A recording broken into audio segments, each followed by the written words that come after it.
whatever, but I was shocked.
pledge allegiance to the flag of the United States of America and to the republic for which it stands, one nation, under God, indivisible, with liberty and justice for all.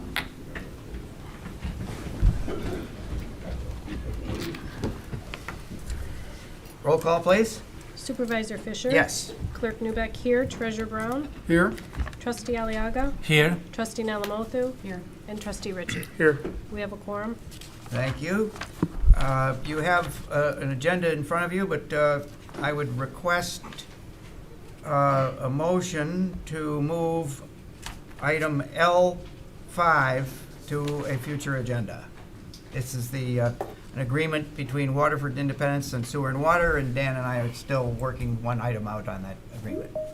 I'll make a motion to remove regular business item L5, request to approve intergovernmental agreement between Waterford and Independence for sewer and water services. Is there a second? Second. All- Ron beat me. Pardon? Ron beat me. Okay. All in favor? Aye. Any opposed? So that's, the vote is for the agenda as amended. Okay. Any additional board announcements? Carrie? That time of year. The clerk's office will be open this Saturday from 7 to 3 for the purposes of issuing absentee ballots and voter registration. We still have over 3,000 absentee ballots not returned that have been issued. Your ballots are due by 8 p.m. on Tuesday. I strongly encourage you not to mail your ballots. At this point in time, we can't really trust on the reliability of the mail. We have 3 secure drop boxes, one in the parking lot. We have one at the west entrance of the door, one in the lobby at the clerk's office counter, and you can also, during business hours, hand your ballot over to one of the clerk's office staff. So that's all I have. Thank you. Anybody else? I have a quick one. Carrie? I just wanted to say that I thought Halloween was great again, and the kids looked like they had a great time. I wanted to let people know that I don't think our township has anything, but I did see the Oakland County Sheriff is collecting any leftover candy you might have for our troops. So just to let you know, you can take it over there if you have anything that you want to not eat. Any other board announcements? Announcements by members of the public? Yes. Oh, no, sorry. Okay, thank you. Okay, so I know you didn't have to wait long. Any public comments? Oh, boy. Okay, if you could just pass these along, Okay. please. I tried to get it up on the board, but it was just a little bit too much for Independence Township. Cheryl Janakis, 8990 Woodlawn Avenue. This is about Sashabaw Plains. We, the residents, have been pleading for improvements in Sashabaw Plains since the May 10th meeting. The same concerns were echoed by Sarah and Linda Bazone on October 18th. We stand at the podium time and time again to get no results. Looking at this park, we have found several hazards and a total lack of maintenance. The basketball court has a 4-yard, 2-inch long crack with grass growing through. So the children can play basketball, they trip. The sandbox is only 3 2x6s with jagged edges hanging out from the corners. There is no mulch in the play area whatsoever, leaving the children to fall down the slides and drop into a big hard hole. The landscape fabric is protruding everywhere and is a tripping hazard. There are dead trees hanging over the volleyball court and also branches dangling so low somebody can get poked in the eye on the sidewalk. There's also a brush pile that is at least 150 feet long and 50 feet wide. This is a total eyesore and attracts rodents, and it's right behind that is a jagged hole cut in the fence for loiterers to come in and hang out after hours. The grills have giant holes and full of jagged metal. The bathrooms are falling apart and could use a sprucing up. The park is an eyesore and it is dangerous. Compared to the impeccably maintained Bay Court Park with their disc golf course, 2 pavilions, multi-purpose rooms, large playscapes, or Clintonwood Park, with its spray park, 4 soccer fields, 4 tennis fields, 2 pavilions, and an inline roller hockey rink, to name a few. All of the capital improvement funds seem to be going towards Baycourt and Clintonwood, the moneymakers. Couldn't some of those rental fees be redirected towards refurbishing Sashabaw Plains? Although it may be feasible to send 2 employees to an executive development program at Indiana University, the $17,000 NRPA annual conference was not necessary and could have been done online for a fraction of the cost. It was included in your packet with the registration information on May 17th. The expenditures go on and on. $16,000 for a new lawnmower when there are already 8 of them in the garage, and there's only 4 operators. We, the taxpayers, spent $17,000 to Graphic Wizard for baseball uniforms and shirts. And I'm not against this at all, but we just need to have some priorities here. Now there's a need for a new garage, security cameras for Babe Court and Clintonwood. What about Sashabaw Plains? Sorry I come across like that. We believe there's a need for more oversight and discernment in these expenditures. If a mere fraction of this money would have been spent on Sashabaw Plains, this wouldn't be an issue. We believe we are asking again for you to prioritize the repair and improvement of Sashabaw Plains and act on this, please. I'm sure that the dad who only has 1 hour of quality time with his children would appreciate going to a place where he did not have to look out for his children's safety. And so would we, the taxpayers. That's it. We just wish you would help with that part. Thank you. Anybody else, members of the public, care to make a comment? Okay. I'll make a comment after. Anyone else? No. All yours. Yeah. Just to that recent comment, I'm aware of Sashabaw Plains. I know that there's an issue there. I recognize that.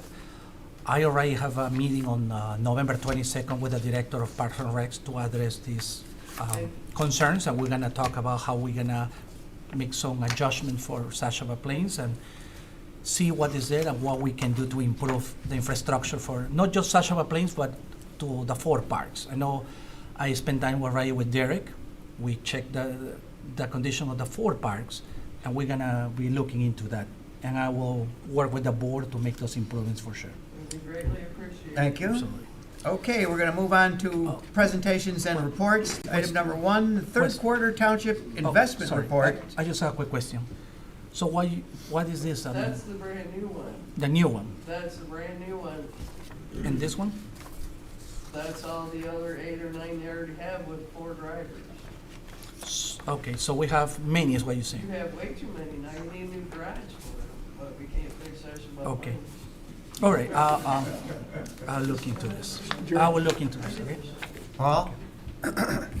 I do want to point out that we have many more than 4 people cutting grass in the summer. We have a lot of temporary seasonal people who come in because we certainly don't want to hire those folks in the wintertime when there's no grass to cut.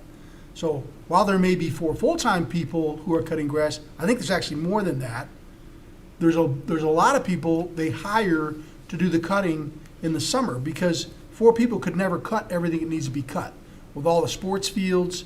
And what I would also point out, if you look at the tractors and the lawnmowers in the first picture, these are small mowers. This one, if I'm not mistaken, is designed specifically to cut the giant fields. Yep, the ball field. Right, so we do need to have one this size or it's going to take more manpower using the smaller ones.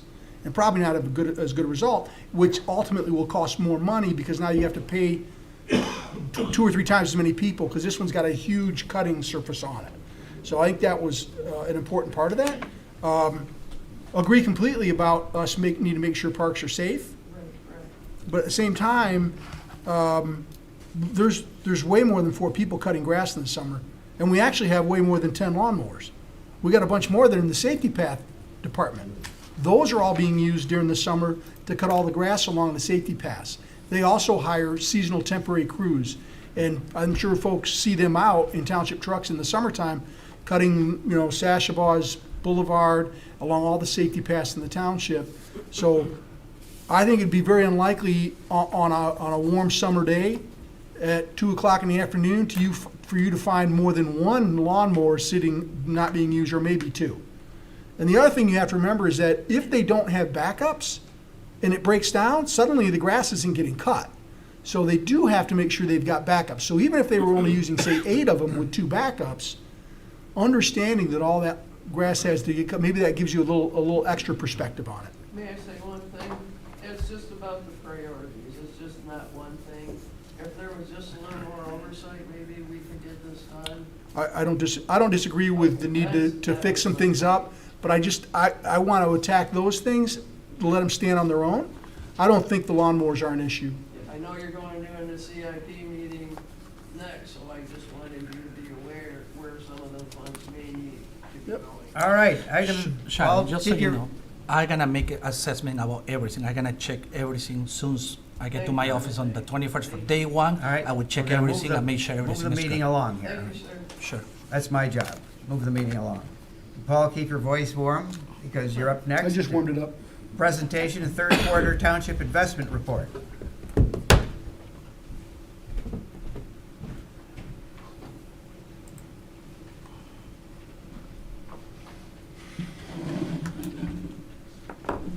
Do I need to state my name and address? Okay.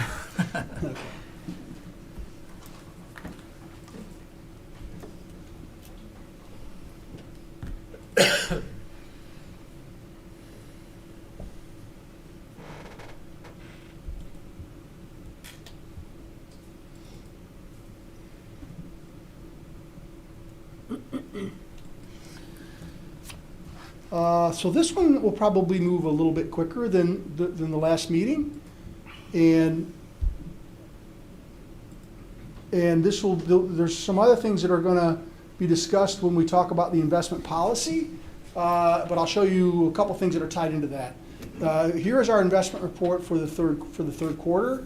As discussed at the last meeting, the expectation was there would be a large increase to our unrealized loss, and that is in fact the case. So our unrealized loss is $1,291,264. As I discussed at the last meeting, and for the folks maybe seeing this for the first time, this is related to investments we have whose market value has decreased because of the substantial increase in interest rates. So every time that happens, the value of the investments we hold declines. Those assets will go back to their face value at maturity date, and we will get all the money we have invested, along with the interest associated with it. So the short-term strategy is to increase diversification. And if we look down here at investment type, you'll see we've got a couple of big sections here that make up the bulk of this. And for me, this is not well diversified. This gray is government investment pools. So we had, at this point, 24 million with the Oakland County investment pool. And we will see when we look at the investment policy that we're allowed to be in these pools. But I think we have too much money in this pool, and it makes us not as diversified. I expect by the end of the fourth quarter for you to see about 3 or 4 more pieces of pie here that give us more diversification. And the diversification just gives us a little bit more protection against the changes in interest rates and other factors that cause us to see these losses. So maturity distribution, this is one of the good things we have going for us right now. And so what you'll see here is a significant amount of money is really one day. The money that's in the investment pool with Oakland County, I could call them tomorrow and say, send us all of it back, and it would be on our bank account the next day. So for terms of maturity, that can mature tomorrow, which means it's very short term. We can also see that if you look at going 2 years out, we have almost nothing that matures in the next 2 years. We've got some things that are maturing out here in a longer range, but not a lot. my goal in doing this diversification is that we'll have a number of slivers in here in the 90, and then in the 1 year and in the 2 year range, and really doing something you'll hear me talk about, which is laddering, which means I'll make investments so that we have a chunk of money maturing every month. So I know that the bills that need to be paid, we've got the money to do that, flowing in on a regular basis. As they mature, we can spend it, tax dollars come in, I reinvest those, again, to hit those same periods to make sure we pay the bills when they're due, but that we don't leave the money sitting around. Credit rating down here talks about the different things we are allowed to invest in from a credit standpoint. This is based on state law. What you'll see here is NA pooled investments. So the 59%, there's no rating on it because Oakland County's investment pool is an unrated pool. So right now, in this particular picture with 24 million, it's already down to 20, and I expect to, based on input from the board and a change to our investment policy, actually set a lower amount that we're allowed to keep there.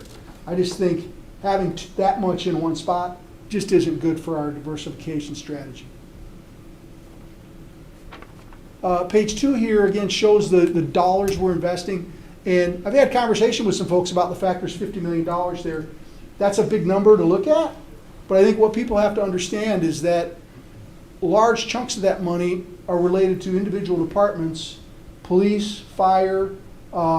We have a number of millions of dollars in here, 5, 6, that are directly related to either road millage or road bond funds. And so those money can't be spent on anything else. And the reality is the fund balance the township keeps is roughly 20% of our annual expense. So the amount of money we've got that's actually we could spend is somewhere 2.5 months worth of expenses. That's our goal, and it's also the benchmark for most communities. So while this looks big, and it is a big number, the majority of this money is specifically dedicated to things that we can't, we just have to use it and spend it on those things. Down here, I've decided to carry out the quarterly unrealized losses at this point, just so that we can keep track of this. At some point, this is going to switch out. I've done an estimate in here at about $1,750,000 by the end of the year, and that's predicated on the Fed raising rates again. I'm being conservative by making that maybe a little higher than it'll end up being, but I think that's the smart thing to do and hope for the best. Again, we won't realize these losses because we're not going to have the need to sell these investments. And part of the reason we won't need to sell them is we've got 30, 40 million that's fairly liquid, within a day to 90 days to maturity. So we have plenty of money to handle that. So part of the investment report showed, the balances that we have, and investment account monies that are with Comerica Securities, multi-bank securities, and the government investment pool. Later in the meeting, I'll be asking the board to make some amendments to our investment policy. One of the things I'll be asking them to do is to require additional information in this report. From input I had after the prior meeting from some folks that were here was that when I showed my big sheet of numbers, or even the Comerica statement that I pulled up, it's like, if you haven't read those before, there's a lot of stuff on there, and it can be hard to sort of absorb that. So one of my goals, and the things I'll request in the new investment policy, or the amendment to it, is that the board requires the treasurer under the report to present the line item details of every investment that we hold, which will allow the board every quarter to see what the new investments are. My initial layout here is as follows, and it'll show where it's held, the date acquired, the maturity date. I want to identify what part of Public Act 20 the investment falls under. And Public Act 20 is the law that tells me what I can invest in. It's only 4 pages long.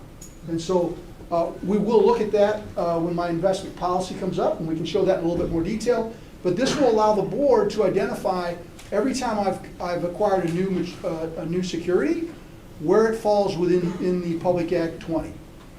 Here describes what that investment is. Here's more detail on the specific investment. It will show here the market value. It'll show the cost of what I paid for it, our unrealized gain or loss here, and its rating. So what I've tried to do is pull out a lot of the information that just made it too busy, because the reason for the investment report is that I'm able to show the board that I'm only buying things that are allowed under Public Act 20. And so, to me, the changes I'll bring up in the investment policy will put a lot more on me to make sure you're getting the information. And so we'll review that when it comes up. And so that is the investment report. And I'm happy to answer any questions. But again, we will talk about this as an agenda item and looking at the investment policy. And for those folks that don't know, the investment policy spells out very clearly how I'm supposed to make investments and what the requirements are of me for reporting it to the board. So I am looking to strengthen that a little bit and make a change related to what we get from our brokers. So I'm happy to take questions if there are any.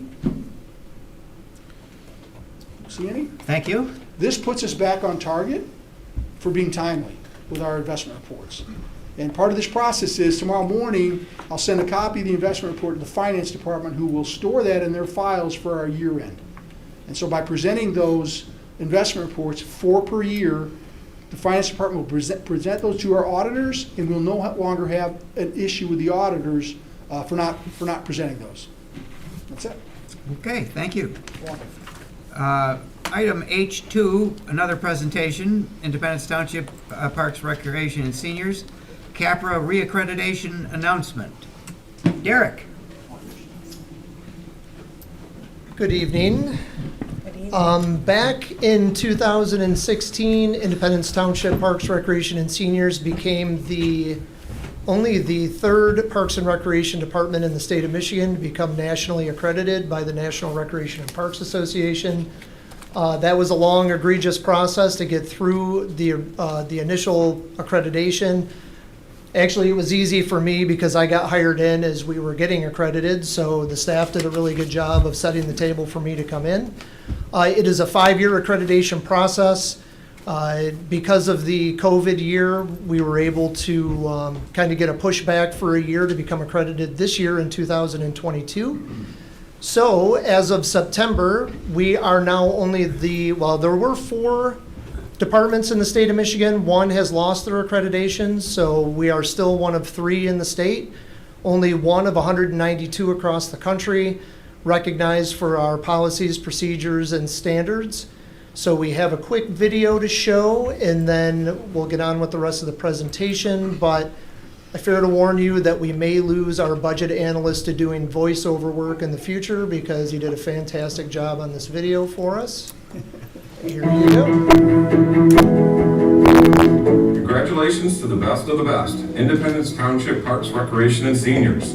The department was recently reaccredited and recognized by the National Recreation and Parks Association for their high standards and best practices. The Commission of Accreditation of Park and Recreation Agencies, otherwise known as CAPRA, provides quality assurance and improvement of accredited park and recreation agencies throughout the United States by providing agencies with a management system of best practices.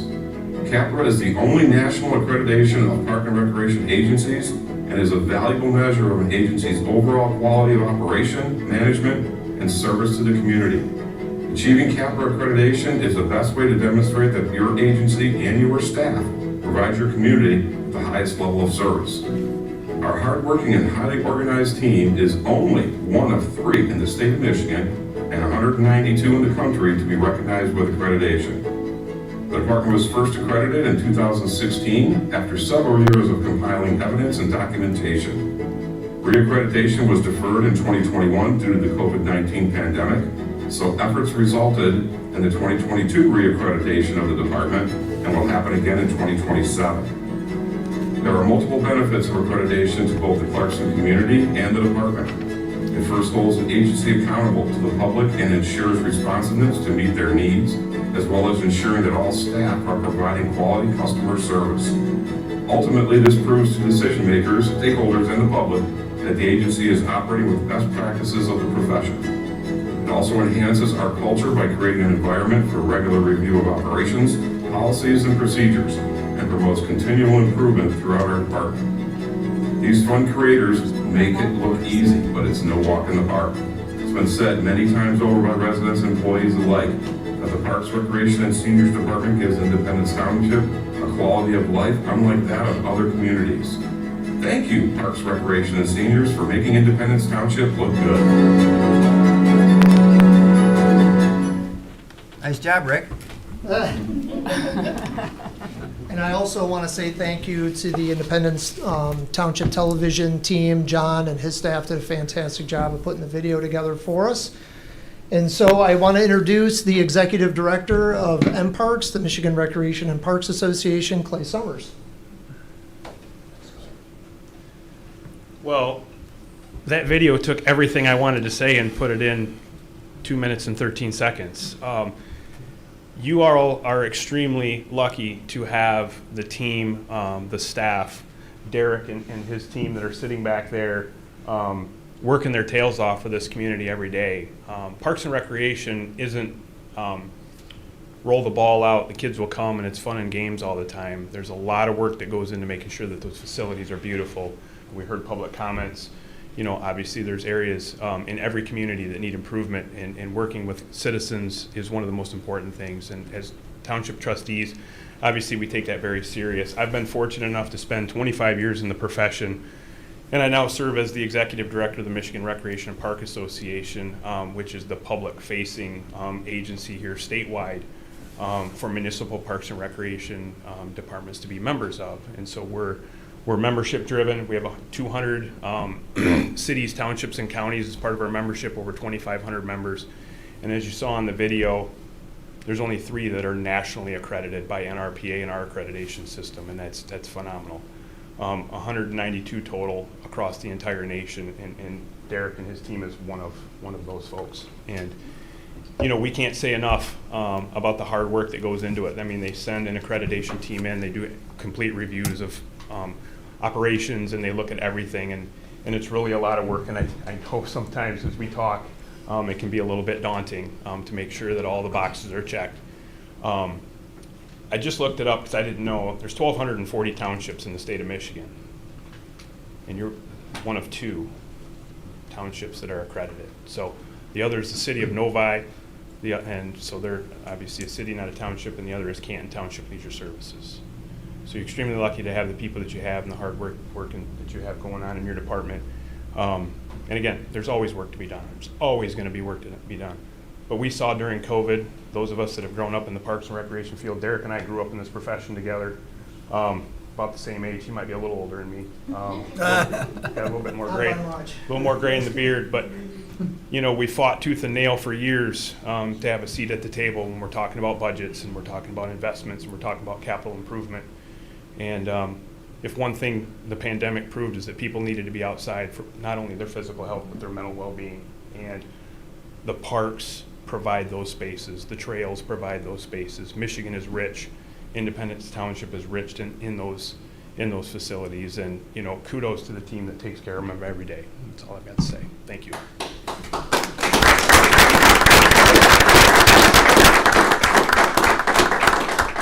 Thank you for that, Clay. And just in closing, if we can have the board step up front with us and the staff, we'll take a quick picture and then we can get to the rest of the agenda. So thanks.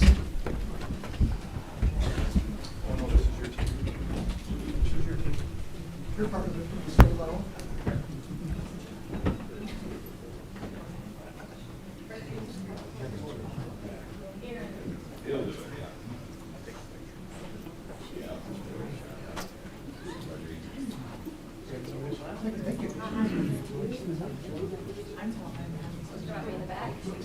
I'm not sure how far back I'm going to have to stand, but I've been put in charge. You did all the hard work.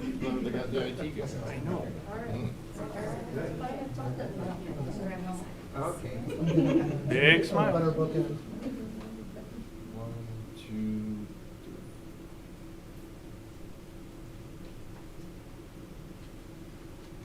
Is it a Wall Street Journal now? We'll have it. We'll have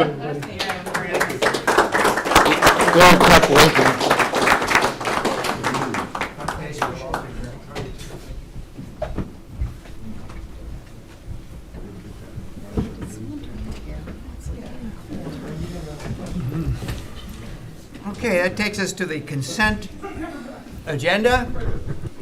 And we've got 3 items on the consent agenda. A request to approve the board meeting, regular/closed session of October, special meeting minutes October 25, 22, and October 27, 22.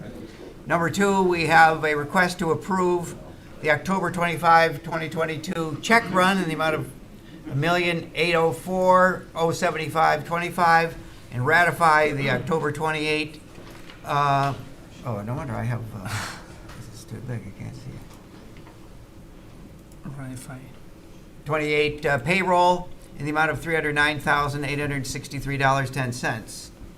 Item number 3 on the consent agenda is a request to approve 2021 Community Development Block Grant, CDBG, public service contract with the City of the Village of Clarkston. Is there a motion to remove anything or a motion to approve items 1 through 3 of the consent agenda? I'll move to approve the consent agenda as presented. Support. Moved and seconded. Is there any other discussion by the board? Anybody in the public wish to address anything? Anybody online? I don't know if anybody's online, but seeing none, I'm going to call for a motion. All in favor of approving the consent agenda, items 1 through 3 as presented? Aye. Aye. Any opposed? Okay, the consent agenda is approved. That takes us to the regular business, and we've got 6 items left on the agenda, and members of the public will have the right to speak on any of these items after initial deliberation by the board. And the first item is a request to approve professional engineering services, DLZ Michigan, for FY 2023 drinking water state revolving loan project. Mr. McKee. Good evening, everyone. How about that Parks and Rec department? Where are they at? Good job. Good job. So tonight before you is the board, a little bit of a presentation somewhat on the 2023, fiscal year 2023 Drinking Water State Revolving Fund loan program that we're going to do to install some new water main in the township. I did have a slideshow presentation set up. There's only like 4 slides.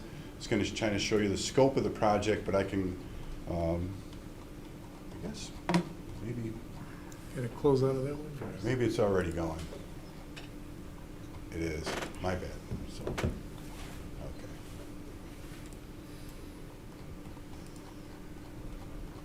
And try it again. And there we go. Oh, got ahead of the game here.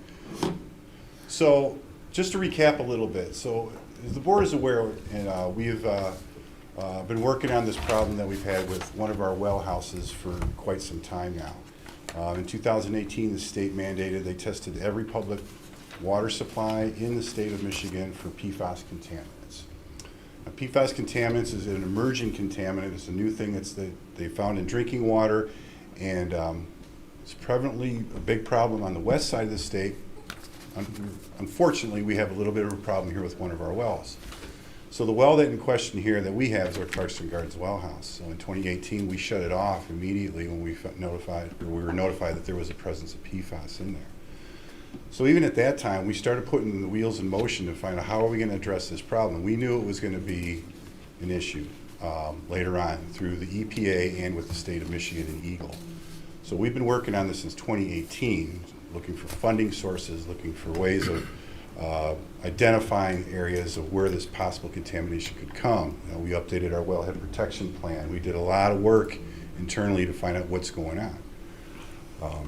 So through the fruit of those efforts, we applied for a loan to come up with a plan to install new water main in a couple of sections of the township to address this issue. So the first map you see right here is a proposal to install water main. We're calling this the Walden Road project. It's the streets that are involved down there are Park Lane, East Washington Church Street, Cherry Lawn, and East Lawn. Currently, there's no public water service there. There's no water main. Everybody's on private wells. So this proposal that we had plan that we put up rather, is to install water main and make connection points for every parcel in that map right there for the homeowners to connect if they wish to, because their private wells are in the contamination area that we've had, that we believe is where the PFAS is coming from, because the Chestnut Hills well house is just to the east of that, and we know, I'm sorry, the Clarkson Gardens well house is just to the east of that. We know there's PFAS there.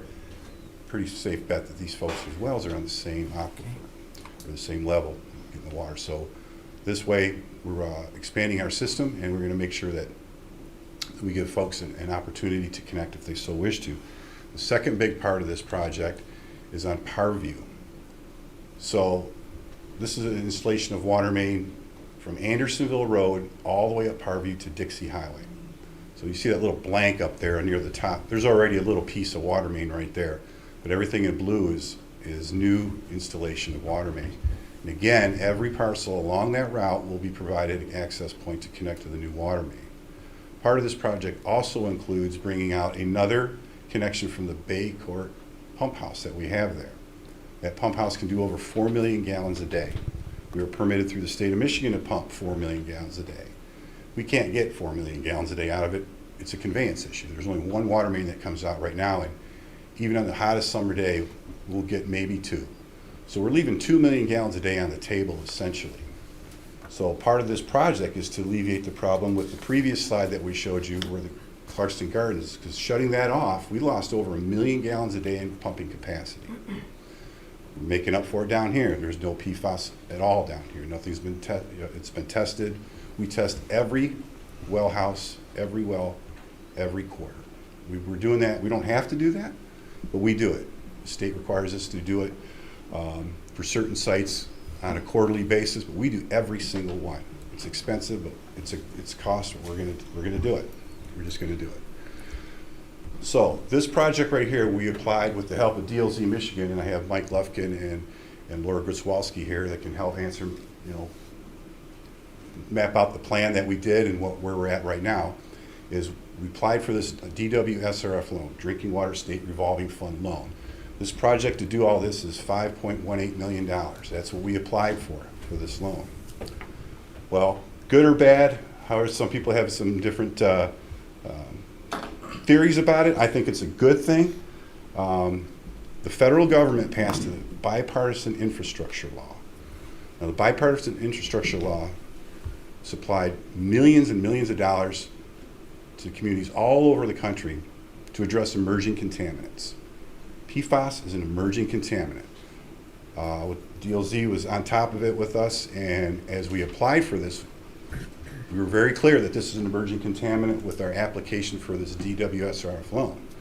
Well, we were notified through the state of Michigan, through their intended use plan, their final intended use plans of all the projects that are going to be funded, we are going to receive 100% funding from the federal, the bipartisan infrastructure law. So in other words, this $5.1 million project is not going to cost us anything. That's unbelievable.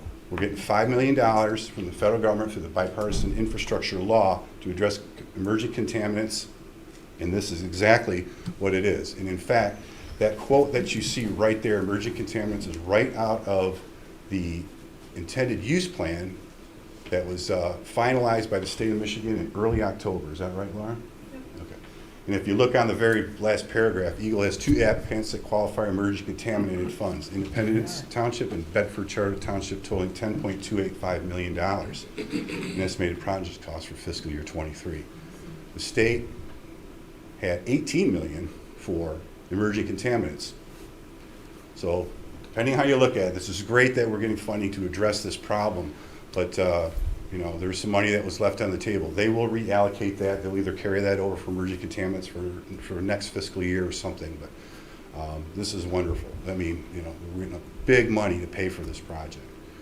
And we're excited, but yet wish we didn't have to do it, but if you understand the complexity of the PFAS issues and emerging contaminants, we couldn't really have asked for anything better. This is really helping us out. We're going to provide our residents who don't have any drinking water or township water available a place to connect right there in their front yard. It'll be all, they can connect right there. It'll be great. We're also going to, increase firefighter capabilities. There's going to be hydrants in areas where we never had it before. It's a benefit all around. Infrastructure projects like this are very expensive, and we're pretty fortunate that we got this right now. So with that, I wanted to move on to the next phase of what our next steps are. The next phase is to design this. So the infrastructure law, that $5 million that we had on there, when the application was applied, it included all engineering costs. It was estimated for engineering costs, bond counsel, I think subcontractors. I mean, they covered everything. DLZ prepared it, and they covered everything. I can't think of nothing that really wasn't covered. If we recall back when we did the Clean Water State Revolving Fund loan, there were some things that we had to do in there that cost us money. That's for the sewer side. We had bond counsel, we had financial advisors, we had to go out and get bids for all of those. We don't have to get financial advisors for this one.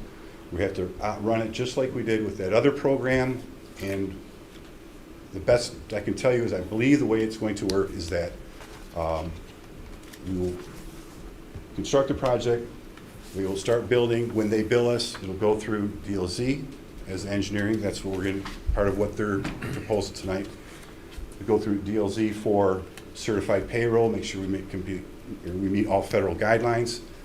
Once that's approved, the township will approve it. We will send it to the state. The state will send the money. We will pay the vendor and not have to pay it back. So we don't have to issue bonds? No bonds. Beautiful.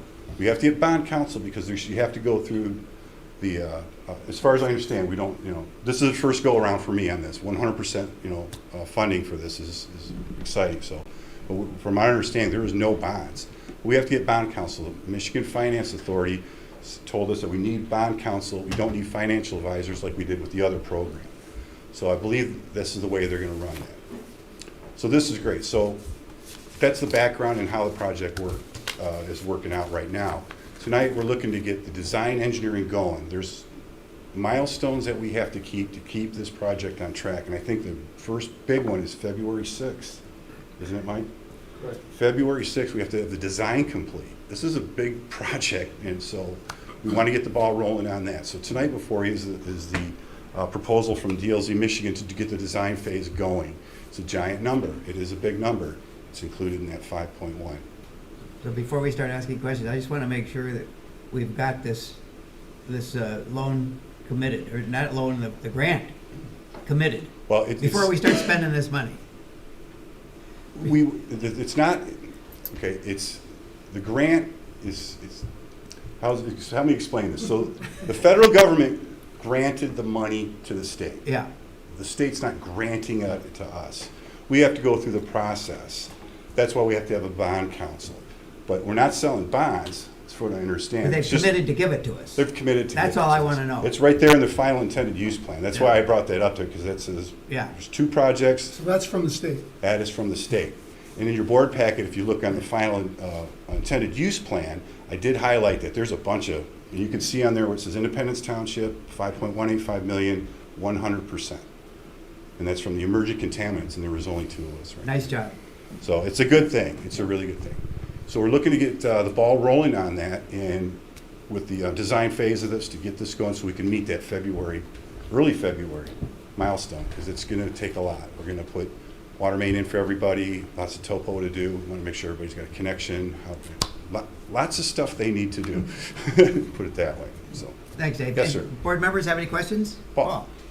I just thought of this earlier today when I was looking at some stuff. If you have people doing the capital connection charges, what's the impact right now for folks that want to spread that out over time based on the change in interest rates? Have you guys been looking at that to Well, in this case here, this is, if you recall, remember what we did with Maple Drive when we did that. We had that contamination issue there. We wanted people this to is hook paying up. this is going to pay the capital connection No. charge? No. Right, I'm just talking about at some point when someone wants to go ahead and connect, they're going to have to pay a capital connection Yes. charge, is that Yes. right? Have you guys looked at the impact on the increasing interest rates and what the federal Not yet. rate is? I can't say that we have. I just put that bug in your ear because obviously that rate based on our ordinance probably needs to be adjusted up, or it needs to go up. We do, well, we go by the, what is that rate that, it's an Prime. acronym? primary. It's not prime, it's FH, not FHA. There's I- an I- index, there's an index that they go. There's a Yeah. price index on there, and we add 3%. So whatever that is, that's our Exactly. ordinance. We should look, we should be checking that. I just wanted to put a bug in your No, ear. I was gonna talk to you about some other ideas that we had about that, specifically that. Okay, we'll talk to you later in the week. Yeah, absolutely. Great. Any other questions, comments by the board? Applicable federal rate, Any That's members it. of the public? Plus 3. AFR. Okay, anybody online? No? Okay. I don't want to cut you out of this, but Thanks for coming. we have a long meeting, and Yeah. it's been great seeing you out there. I think we're good. We're good. Okay. Is there a motion to approve this? I'll move to accept the proposal received from DLZ Michigan, Inc. of Waterford, Michigan for professional services associated with the fiscal year 2023 DWSRF project plan as outlined in an amount not to exceed $786,850, and authorize the supervisor to sign the proposal as the authorized representative of the township. Second. Moved and seconded. Any other discussion? No discussion? All in favor then? Aye. Any opposed? Approved. Thank you. Thank you very much. Thank you. Thank you. Okay. That's right, you should be saying thank you, right? Absolutely. Well, it's a lot of work now. That's right. Okay, so the next item we have here is a request to approve a local government critical infrastructure planning grant agreement and resolution number 2022-025. So everybody remember what I just said?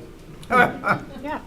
All of Thank it. you. Because this is directly related to that. So if you recall, I just said, you know, there's a lot of people that have private wells. That's why we're putting this water main in here. So knowing that, part of our master plan, that I guess I'll call it that for this project.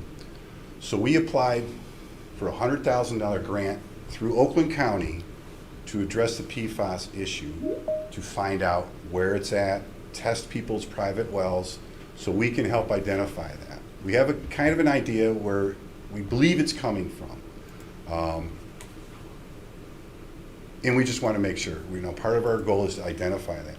But this proposal here, or I should say, not proposal, I want to back up a little bit. This grant is a matching grant with Oakland County.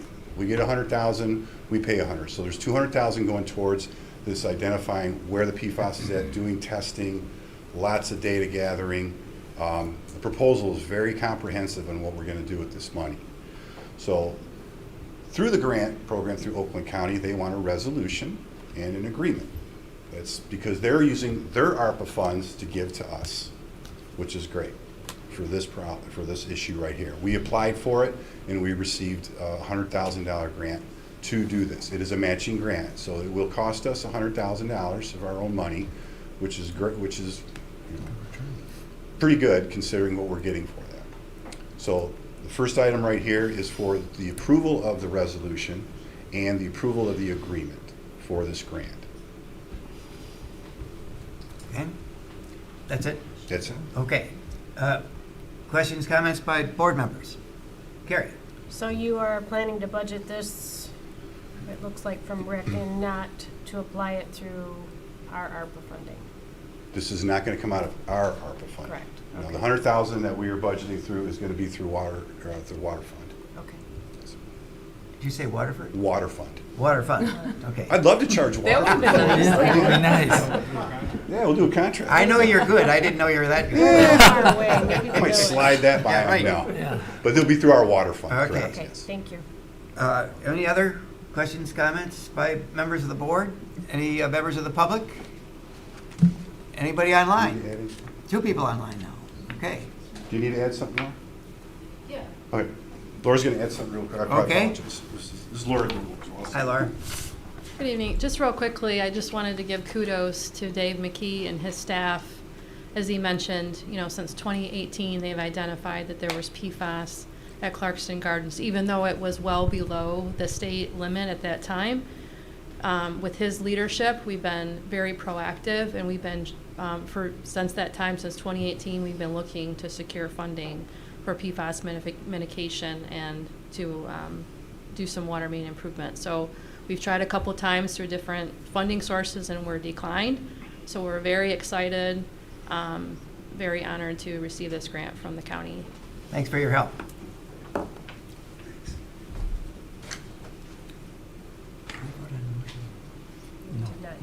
Okay. Did we, do we have a motion? No. Okay, look for a motion then. Move to approve resolution number 2022/25 to approve local fiscal recovery fund distribution interlocal agreement between Oakland County and Charter Township of Independence, and authorize the Public Works Director to execute the same on behalf of the Charter Township of Independence. Second? Moved and seconded. Any other discussion? All in favor of the motion, say aye. Aye. Anybody opposed? Approved. Thank you very much. Thank you. Thank you. Okay, so you're 2 for 2 so far. So far, Let's take another we're pitch. going for it. Okay. Number 3, request of approval for professional engineering services, DLZ, Michigan. Who's that group? DLZ, Michigan, Oakland County Planning and Infrastructure Grant for PFAS investigation, recreational well testing.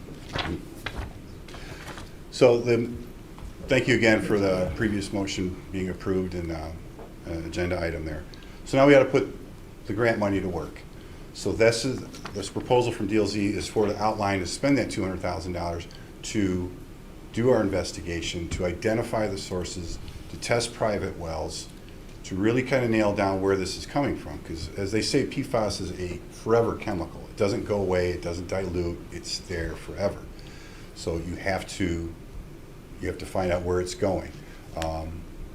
Part of this process right here with that they're going to do in the scope of work that they've outlined in their proposal is to try to identify where it's coming from, like I said, and where it's going.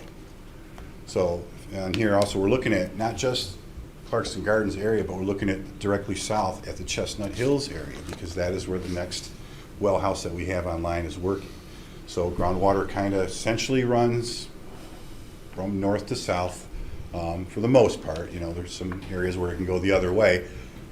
But if we're pulling water out of here, it's pulling everything down. So we're bringing things up from the north. And so we're going to try to identify all of that. And this is a proposal from DLZ is to help us identify all of that in another comprehensive proposal and scope of services that they will do for this. And this will include reporting to the county for the grant, because part of the agreement with the county is that they want quarterly reporting because of the federal guidelines for the ARPA funds that they're supplying us. This proposal also includes that they will do that for us and help us with all of that.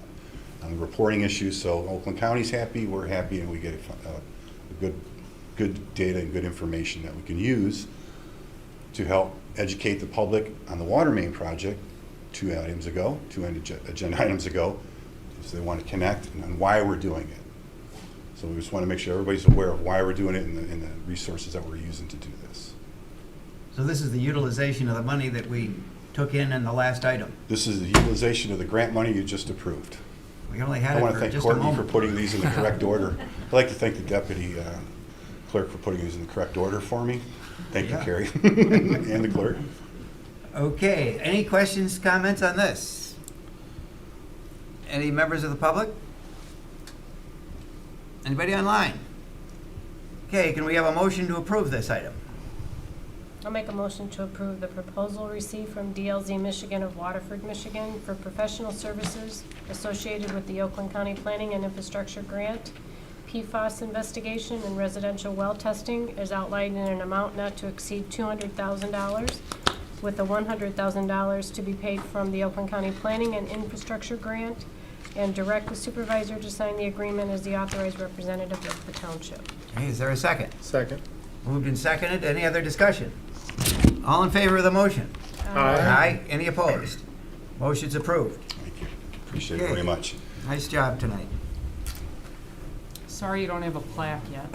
What's that? Sorry you don't have a plaque yet. Well, since you Work mentioned on it, it. I'm going to tell you, we just thank you for the segue, because I want to announce that the Department of Public Works at Independence Township received a Source Water Protection Award from Eagle a couple weeks ago.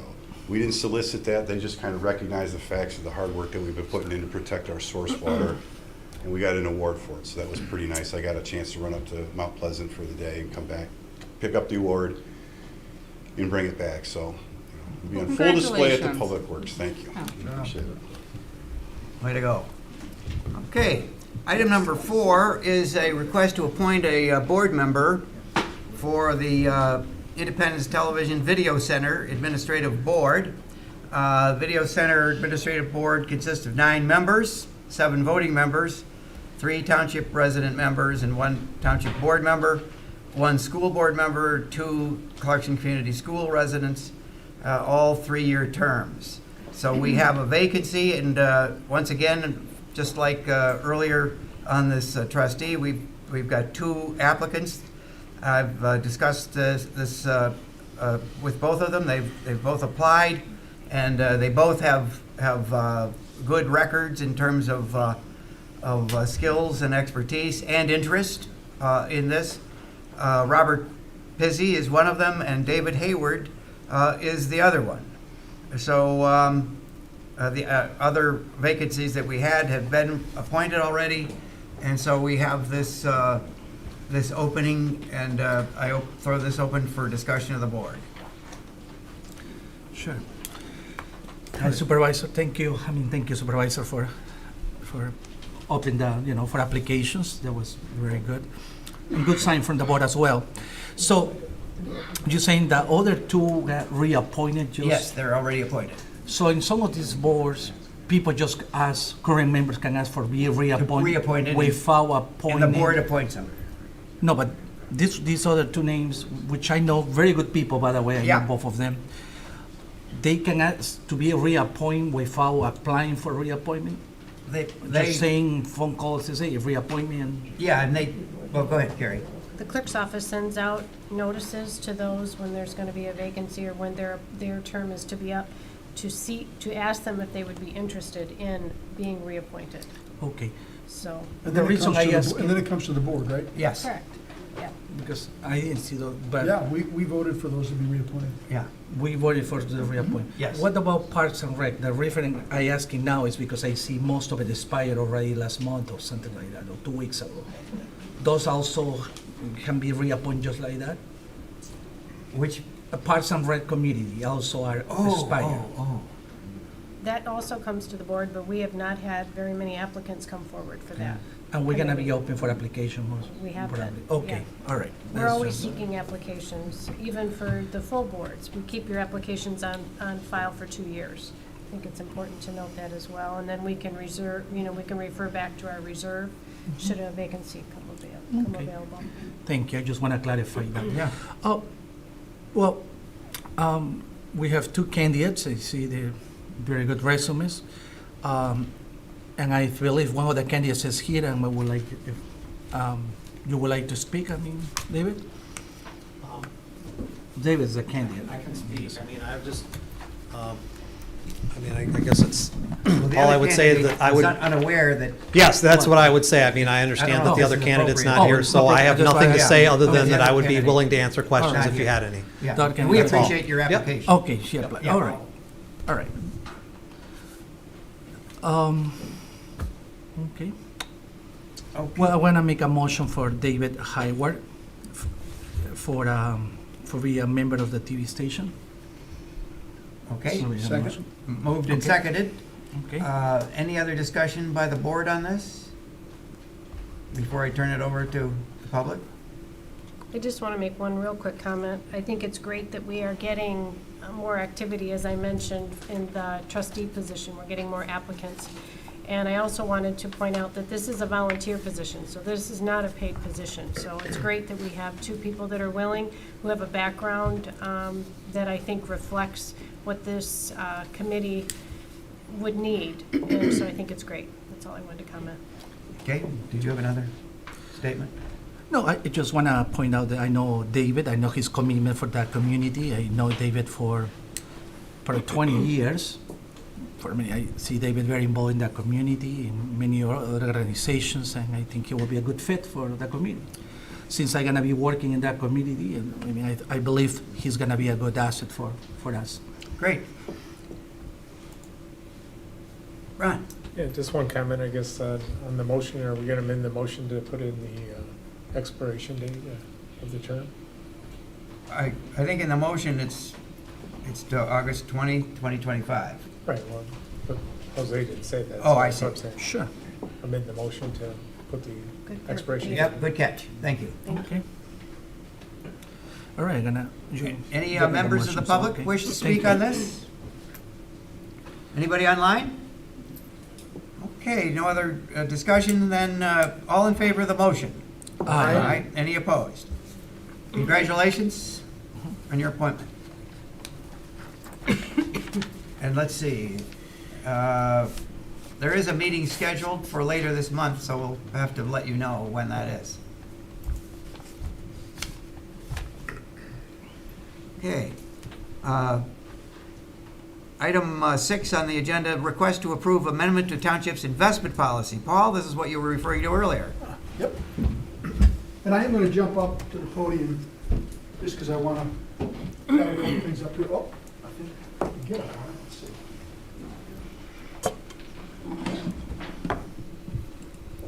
Yeah.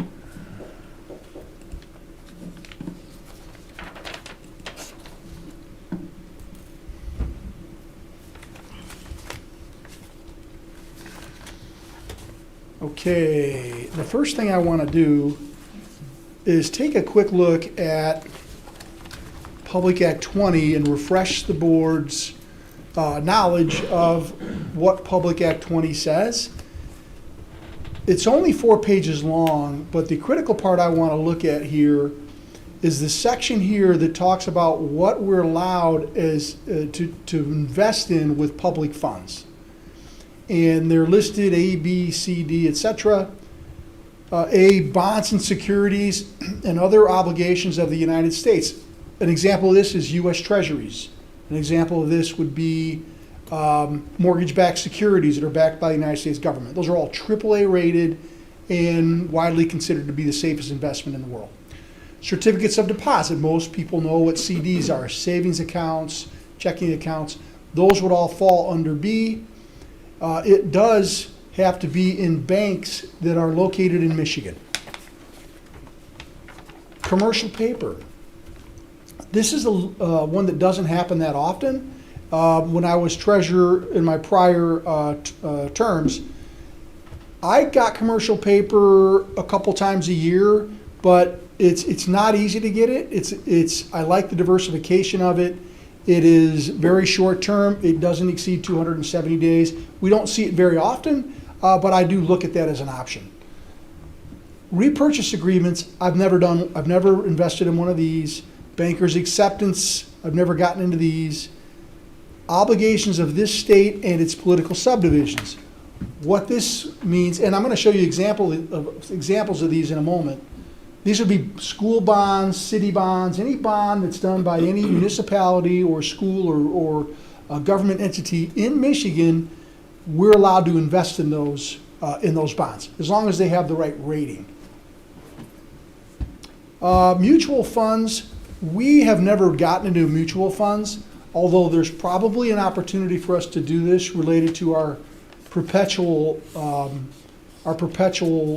cemetery monies, because the state changed the law that allows us to put money, when it's for the perpetual care of cemeteries, into mutual funds. There's still restrictions on it, but it will give us an opportunity to get a much larger return on those monies and hopefully extend out how many decades into the future those monies will last.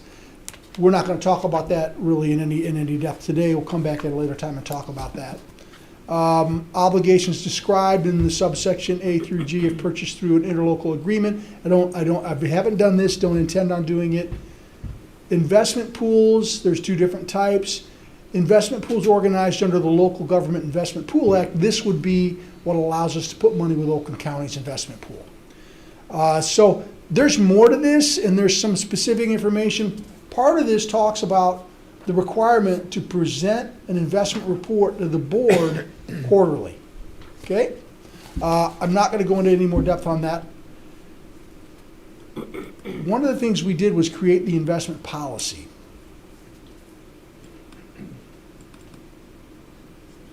And I think I'll show real quickly one more time while it's fresh in our minds the holding details as of 9:30. We took a quick peek at this when I was doing the investment report. So this is the part where, and so let me back up for just a second. So when I was in the private sector, one of the things I always did for the businesses as the CPA or controller or CFO for the company, my job when I would go in and they would hire me and I would tell the owner, I'm going to make it so I can't steal from you. Because if I can't steal from them, nobody's likely to steal from them, right? So the safeguards I always try to put in place are the ones that stop me from doing anything wrong. Because if I can't do it, boy, it gets really hard for anybody else to. And I always had that mind frame to try and put things in that perspective.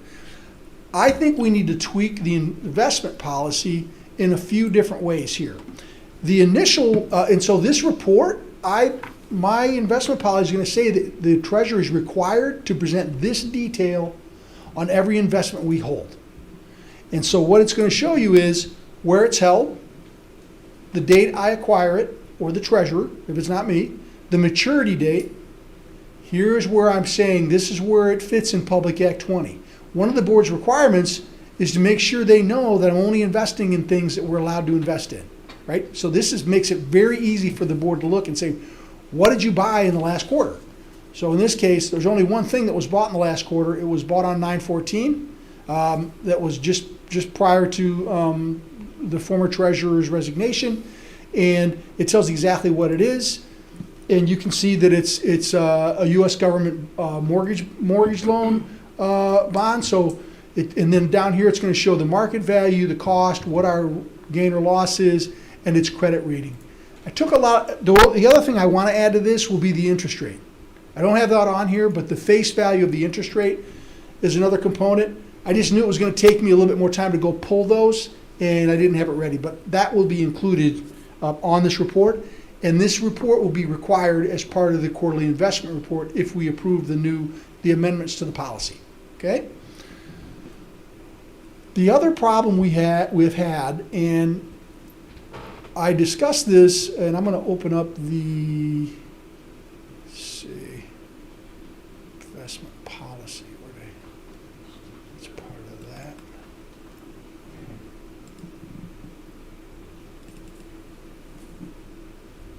So, and I'll just go through this real quick here.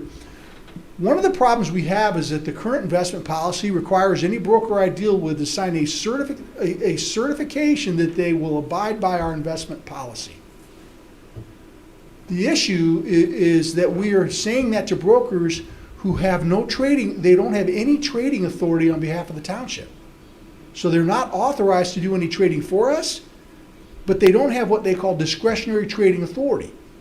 And so what we heard from JP Morgan Securities, who was one of the brokers we used quite often in my 7 years, was that we will acknowledge receiving this, but we have no authority to buy or trade anything on your behalf. We can't make ourselves liable for what the treasurer does, because ultimately it's my responsibility to buy the right things. And so I think it's a mistake to require them to sign that in that circumstance. And what I'd like to point out is that historically, I've always quoted everything I bought between different brokers that we were allowed to have. And I never had a lower price on a used security, which we buy quite often. No one ever beat JP Morgan Securities' price on the used securities. And when you buy new securities, everybody bids the same amount. They're always the exact same price. I've had them and I brought them to the board. Some of you may remember this. $1 million purchase I made was $6,000 less from JP Morgan Securities than someone else's quote. So we made $6,000 as soon as I bought it. And that's an opportunity that I want to have, because JP Morgan Securities is huge. They do business with communities all over the state of Michigan. I understand why our investment policy put this in many years ago, and it was because there were investments made in the 80s that really happened all over the country. and it caused communities to lose some money. People invested in things that had equities associated with them, and they were greatly impacted and lost money. I'm not saying we went overboard, but we certainly are. I'm surprised other brokers aren't saying they're not going to sign it. And I guess from a legal standpoint, I wouldn't mind having an opinion from the township's legal counsel. I didn't really give them much time. But my question is, if I buy something that's not allowed to be bought, and we have a broker who said they understand our investment policy, what's going to happen? We're going to try to sue them and get the money? How successful are we going to be? I mean, maybe that's unfair to you because I never even discussed it with you, but. Right. Well, Paul, the treasurer, and I did have a discussion about this last week before the MAPE was prepared. I agree with recommended changes. I can see why J.P. Morgan would have a problem with signing that certificate when, in fact, they don't have any discretionary authority. So by signing it, they may be exposing themselves to something that they have no control over. So I understand their objections, and I don't have any problem with the recommended change. So, Paul, does this mean that we're not going to be able to do business with J.P. Morgan? No, it means we will. We're not buying anything from them now. J.P. Morgan Securities. But they're not going to sign the required statement? They've already said they wouldn't. We stopped buying from them. The amendment would get rid of The that. amendment, the amendment's going to say, Okay. the amendment will say, we require certification from anybody who has discretionary trading authority on our behalf. I get it, yeah. Right, Thank you. so, but the thing is, the cost of discretionary trading authority is they get to make 2% on the holdings or more, right? So that could be $30,000, $40,000 a year we pay them just because they're telling me to buy U.S. Treasuries or T-bills, right? It's the safest investment in the world. Now, is there additional risk by making this change? Yes, there is. There's risk that I buy something I'm not allowed to buy, right? But that's part of the reason I'm making a lot more in here about what I have to report to the board. In fact, line item specific detail every quarter, so you'll see exactly what I bought and that it's allowed. And that's part of the reason why I made that change. The other change, and I think we're all aware of it, is that we've been delinquent on investment reports. It was stated in our last year's financial statement that we were in violation of the requirements under Public Act 20 because we did not present 4 quarterly investment reports. Now, that happened to me, I think in 2013, where there were only 3 done. I was late. Now, originally the investment report didn't say when it had to be done, it just said it had to be done quarterly. When that happened, my solution was I set a deadline. We changed the investment report and amended it and said it has to be presented within 50 days of the end of the quarter. That gives enough time for the statements to come in and make the next meeting that's going to come up. But for me, that's not enough. I've also want to amend the policy to say that if the treasurer does not submit to the clerk's office an investment report within the timeline, the clerk's office will put an agenda item for regular business that will allow the board to ask why they don't have the investment report as is required. So there'll be no way around not presenting it or answering to the board about why it's not there. So I just want to peek through here. I think that covers the changes I'm asking for. Detailed holdings and the policy, there's more. So in addition to that, why don't we go ahead and jump down, because I think I've got this highlighted through here. You got the changes highlighted. I thought I did, but everything's highlighted. Okay, click on it. Oh, okay, you're right. So this is where I changed to say that all financial institution with which the township conducts business shall certify that they have received the township's investment policy and have read the policy. They still have to get it and say that they got it and they've read it. All financial institutions wishing to become qualified bidders on investment transactions must supply the township treasurer with the following: audited financial statements, proof of NASD certification, proof of Michigan registration. This is the change. All financial institutions having discretionary trading authority over township accounts shall provide a signed investment policy certification. This is where they're certifying, we'll never sell you anything you're not allowed to, but again, That's going to be if we sign them up with that authority, which none of them have. And the cost of that probably is somewhere in the $30,000 to $40,000 a year to do that. Yes, ma'am. So will you be seeking these institutions to re-sign yearly? I will ask them to Re-sign re-sign them? immediately because there's amendments to it. And they No, will, but from there, moving I don't forward, think they it need says to an re-sign it annual annually. review. It says an annual review of the condition and registrants of the bidders will be conducted by the treasurer. Oh, so that annual review, so that will require me to see their audited financial statements and their other certifications. It would not require them to re-sign the investment policy if the policy hasn't been amended. Okay. So if you, just kind of looking forward, let's assume that you're in office for another 20 years. Mhm. And somebody else comes in that doesn't have anywhere near the experience you have. Is there any risk? So what I'll point out is I had zero experience when I took office. I didn't know anything about this investment stuff. And again, what I want to make clear is that, and then when I showed Public Act 20, what we're allowed to invest in is like this compared with all the things that are out there, right? It's so clear when you read through that. And again, I do want to reestablish, because I don't think it's been functional, is the Investment Advisory Committee as well. So I'll be bringing that forward because I think we need to make some appointments for it.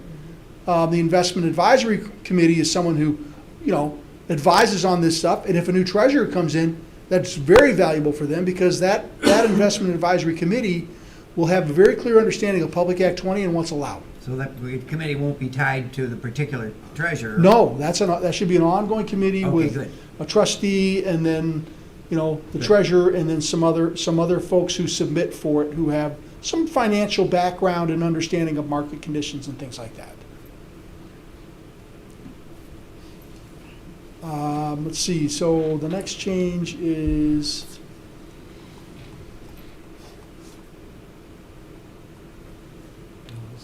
where'd it go? Oh, here you go, I started on last. So, reporting. So I've changed, there's another one here somewhere. Where did I do that Number at? 10 had one, you crossed something out. Thank you. Diversification. The township treasurer shall diversify investments by security type and institution. With the exception of, this is originally stated, with the exception of U.S. treasuries and authorized investment pools. So it excluded those. It said I would have no more than 60% of the total investment portfolio invested in a single security type and no more than 25% in a single financial institution. By crossing out and authorized investment pools, I want to shrink how much we're allowed to put with the county's investment pool. In this case, we will be allowed to have 25% of our money with the county.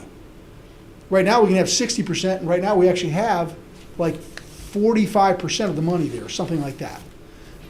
I always had around 5 million there. I felt comfortable with that. There could be a little bit more than that based on the 25%. But I think that will allow us to continue to be more diversified than to just have the money over there. Because we really don't have control over what they do. They're buying things that are allowed under Public Act 20, but we don't control when they sell them. And there's a lot of volatility. So in 1 month, we may see a return of 0.39%, and the next month it's 1.4, and the next month it's 0.15.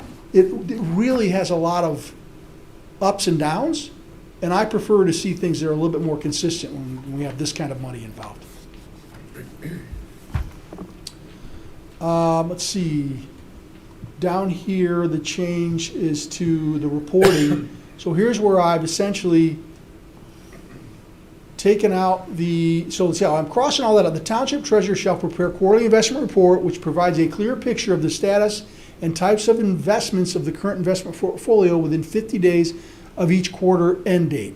The report, this is new, the report must include a complete presentation of all investments held, including where the investment falls within the Public Act 20's allowed investments, detailed description, cost basis, market value, and maturity date.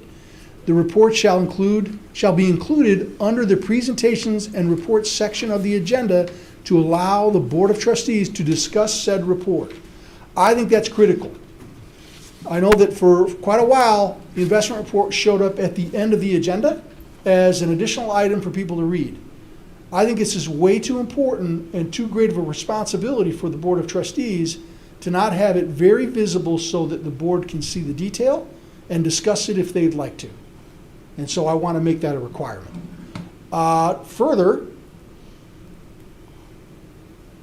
if an agenda item has not been submitted to the clerk's office for inclusion within the deadline, the clerk's office will add an agenda item to regular business to allow the board to discuss the violation of the investment policy and take necessary steps to achieve compliance. Again, you put processes in place, you make it very, very difficult for them to be, not be followed. Rather than the clerk's office having to keep a calendar date to keep the treasurer on track, is that something that this investment committee, if you're relying on the investment committee, that should be in place, that I think their activity needs to be involved in this policy and their cooperation and their input versus, I think. Well, the reason, so here's what I would suggest. Really, the control on this maybe is with the finance director. Because when I finish my reports, I need to provide it to the finance director so she has it ready for her year end and the finances. I would like to work with Linda and have her create simply a calendar item. It's a quarterly calendar repeating reminder that says on day 50, if she doesn't have the investment report and it's not on the agenda, she just has a standard thing that says that she presents and submits. And so for her, she's controlling that financial statement, which is the right place for that, right? Because the clerk is actually the chief financial officer of the township, and the finance department handles all the financial statements. Some people don't understand that, but you don't want the treasurer who's collecting all the money to be the guy who's in charge of the books, right? It's not good internal control. So instead of the clerk's office, the finance director could control that. Okay. Does that work? Yeah, I do still think, though, that the investment committee needs to be, their oversight and some of that needs to be melded into here because of the importance of that committee. So what I need to explain is that the investment committee is advisory only. They have no oversight authority because statutorily, I have the right to do the investments. They can't tell me what to invest in. So, go ahead, Ron. I still think for control purposes that I think it's a good idea. Mhm. What if we have somebody that's not an honest person? And there is no I think we could have the advisory. quarterly dates come from his office, though, like say, he could actually pick the meeting dates quarterly, like whatever the last meeting date would be to meet the criteria. So that I can have We turn that something into, from them? That way, it's put on whoever keeps the township calendar, it can be put on that calendar that it has to be on or before that date. That's true. I just think it should be in the policy. I mean, why have a committee if the committee is? So I like What's the that. need? I like that. And what I would ask to do is I'd like to ask the board to approve the existing amendments to this policy, and I will bring it back at the next meeting to include parts about the requirement of having the investment advisory committee, and that the investment advisory committee's meeting minutes be provided to the board on a quarterly basis, and that they meet quarterly. That's a good idea. Yeah. I think the advisory committee could have that charge anyway, as opposed to maybe not telling what investments to purchase. But, I think that's what Paul's getting at. They don't have that discretion, but they could have, that could be one of the charges that the committee has per year, like you were saying. In the minutes, they could express concern too. And keep in mind, there's going to be a trustee on that committee. Is that what the bylaws state? It did, yes, and there always was. So there'd be a treasurer and a trustee. We haven't had one active for many, many years. I know, so we're going to get that back in place. Thank you for that, I appreciate it. One last real quick question. Do you have to bring to the board new banks and places to get approval of the board for you to invest in? Always, Okay. yeah. If they're not already there, like no one ever turned off the account for JP Morgan Securities, we just didn't use it. Right, 'cause So, like, we still have Because it. we have JP Morgan Chase. I haven't bought anything from them yet because, again, the Right. policy wouldn't have allowed it. If this is approved, I certainly would, and I'm hoping to do that. And not, just to use them as part of my quote process, that I get Sure. multiple quotes on everything I buy. I just wanted to ask if, going forward, if you find new places or the. I have to bring committee- those to the board Okay. for approval. And when you dissolve, will you ever dissolve them? Do you have to bring those to the board as well? Or not? If I stop using them? Yeah. You no longer Um, want to use. I think there's something in here that requires a list to be brought to the board every year. Okay. So I will look at that, include it in the policy in some fashion, that the list of approved Institution. institutions and brokers is part of an annual report to the board. Okay. Fourth quarter, I can do it fourth quarter, something like that. I'll add that to the policy as well for the second amendment that comes out. Thanks. Great. Anything further? No, sir. Okay, any questions, other questions by the board? We've already asked a few, but any others? Any members of the public wish to ask a question? Anybody online? Okay, hearing none, and we really have a motion to approve the amendments. Yes, I'm going to add a little something to it.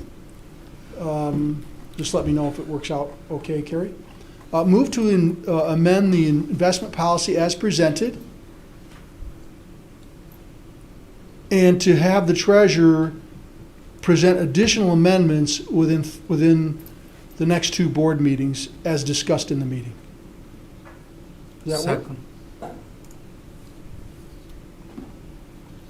So did we have a motion?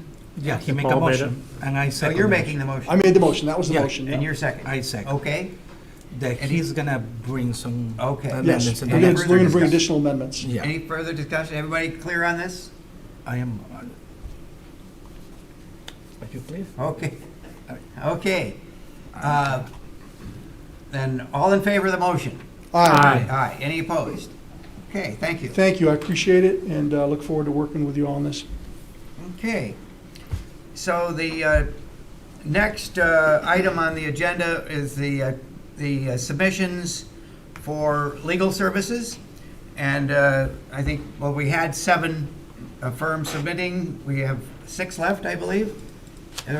Yeah, 6 left. And once again, I really appreciate the interest of the firms to make their submissions.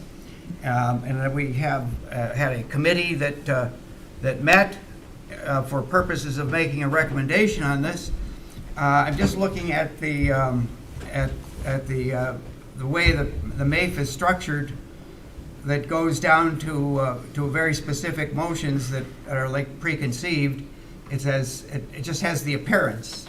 I'm not suggesting it's a violation of anything. It just has the appearance that these decisions have been made, but there's very little transparency for the public. I'd really like the public to understand what the issues are here, what services are at issue, and maybe have discussions on each one. We have 4 categories of services to be provided: general legal services, labor and employment, tax tribunal services, and prosecution and code enforcement. And my suggestion would be to take each of these 4 separately and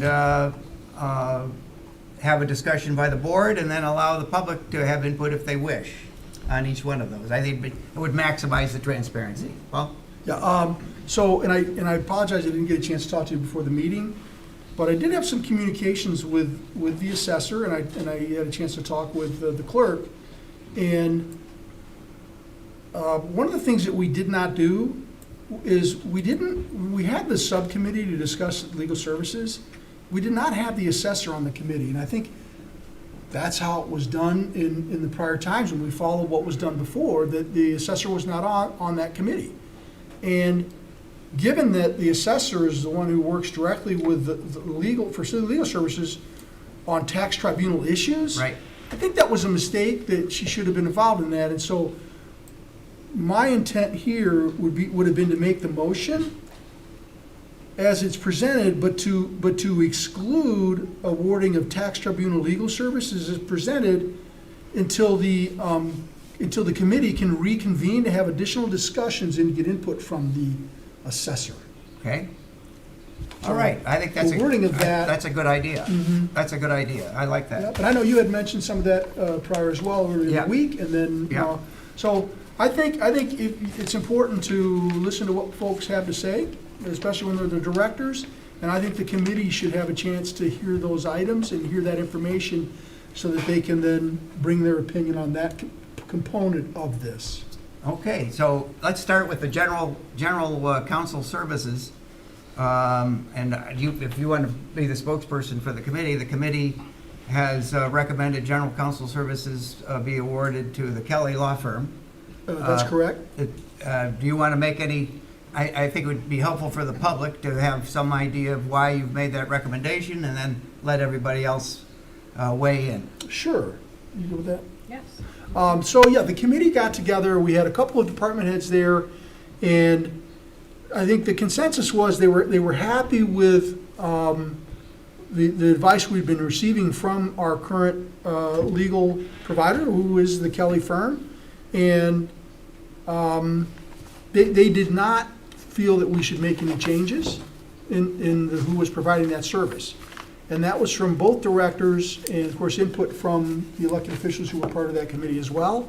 And it was unanimous that we maintain the relationship with the Kelly firm. I did think there were some other firms that really had great presentations. But we felt the continuity was important right now, and so that was the unanimous decision that we would recommend the Kelly firm for general services. Okay, and any other discussion by members? Either members of the committee or board members of board on the committee? I would say, in my opinion, the Kelly firm made a nice presentation and they've done good work. I fully support the recommendation. I would say that just for discussion purposes, that the Meyer Howlett firm also made an excellent presentation. Great bench strength for that firm. But the Kelly firm did it again. They came in with good prices, so that's important. That's important for the township, so. Everything's free. I'm fully on board with the recommendation. Any members of the public wish to speak on the general counsel services? Anybody online? Okay. How about the labor and employment? Hold on, are we gonna vote, or? Well, We can still discuss. I thought you were gonna this do way, each but- one separately, I thought. well, we could take a vote separately. I'm fine with that. Okay, well, I'm just saying, that's, I you, thought we were just removing. you prefaced it that you were gonna do each We're one not gonna do it, we individually. don't have to do individuals, we can talk about each Alright. one and then. Very good, And if there's a disagreement, then maybe we Okay. have to deal with that. very good. Yeah. Not that I expect a disagreement. So for labor and employment, again, some great presentations, but I think we're very happy with the representation from the Kelly firm and Nancy, and she's been actively involved with some things, and we've been able to see her do the things she needs to do. And there was a unanimous agreement that it should stay with the firm and with that individual person in the firm. We really like that, and so unanimously to keep labor and employment with the Kelly firm. Okay. Absolutely. Any comments from board members? Any members of the public wish to? I hope this is helpful for the members of the public to get this picture. Because obviously the committee did their homework on this. Okay, seeing none. Prosecutions. Yes, so the board discussed Carlstrom Cooney and Mr. Keenan and the other opportunities that we had, and there was also unanimous decision that we would stay with the firm we've had, Carlstrom Cooney, and Mr. Peter Keenan as our prosecutor. And again, unanimous. Okay, and once again, Mr. Keenan has presented a good economic package for us, which is favorable. Happy with that. Any other comments from board members or Members of the I public? just Okay. comment that we've heard from the sheriff's department as well as the prosecution, other team there with his services and how happy they are, so, Oh, yeah, from the court. yeah. He's been doing it for a long time over there. He's I think they- located close, they like that, he likes that, Yeah. you know, there's a very good rapport, I think so. some people confuse the judge with Peter Keenan. He's been there for so long. So, are we just gonna, in terms of the contract then, there will be a contract, are we gonna defer any action on a contract? I mean, we can make a motion to award, but subject to a contract. Are we gonna defer action on the contract at this point, because we don't know what's gonna be in the contract for sure? I don't think so, the The contracts are contracts, we included. know what the contracts are. Yeah. Well, we don't know, we don't know about, The base fees and No. expiration. the tax tribunal. Well, yeah, Oh, I'm except gonna for make a that. motion to leave that out. Yeah. The rest of it can be awarded. Well, wouldn't it all be in one contract if it was awarded? No, Well, as I understand, you're waiting on tax tribunal, Yeah, so. so it could, okay, I mean, it's Yeah. fine with me to just do this as a separate contract, which raises the question, do we need the contracts to be reviewed? by In other legal, by words, legal counsel? By legal counsel. Yeah, well, I mean, by separate legal counsel, like Stuart Cooney or somebody. Well, I would suggest that if the contracts are no different than they have been in prior years, that, Well, they're not identical. There's some fee modifications depending upon person in the firm, seniority. Yeah. Well, that's true. Yeah, Yeah. that's true. It's slightly different, right? We Yeah. did put, I think we included the fee structure, Right, yeah. the supervisory fee structure, we included in the contract. that's right. I think the only Right. thing we'd have to amend, so maybe we should just postpone the contracts until a decision's made on tax tribunal. That's what I was thinking, but do we want to have a legal counsel review it? I mean, It's up have to a you. contract with a lawyer without reviewing it by a It's a lawyer? pretty- I It's a believe pretty they basic reviewed it contract. Before, but yes. They're pretty basic contracts. I don't know if there's anything there to. I'm just Doesn't worry me. raising the question, I wouldn't spend the money on that. okay? I'm one guy. So what you saying, Paul? Let's approve it without tax tribunal? No, we're gonna we'll just wait on all of it until we finish the last part. Okay, then we bring everything back. But we could have a motion to award what we've agreed upon tonight, Correct. was Right. subject to a contract. So we could I'd say there would be one motion to award general counsel services and labor and employment to the Kelly firm, We subject can to do- a contract. We can do that. Yeah. Sure. All right, let's do it then. Okay. All right. Yep, I You got want it. to make motion? You make the motion? Yeah. All right. Move second to the accept the motion. proposal received from the Kelly firm of Auburn Hills, Michigan for general labor and employment legal services as presented. Second.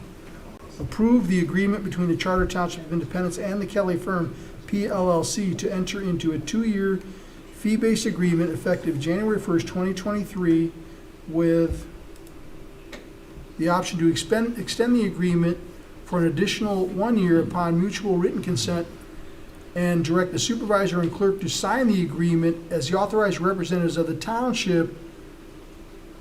What's the last sentence here relative Well, we're not to- going to do a contract yet. We're not approving the contract yet. We're just approving the award of the services at this point.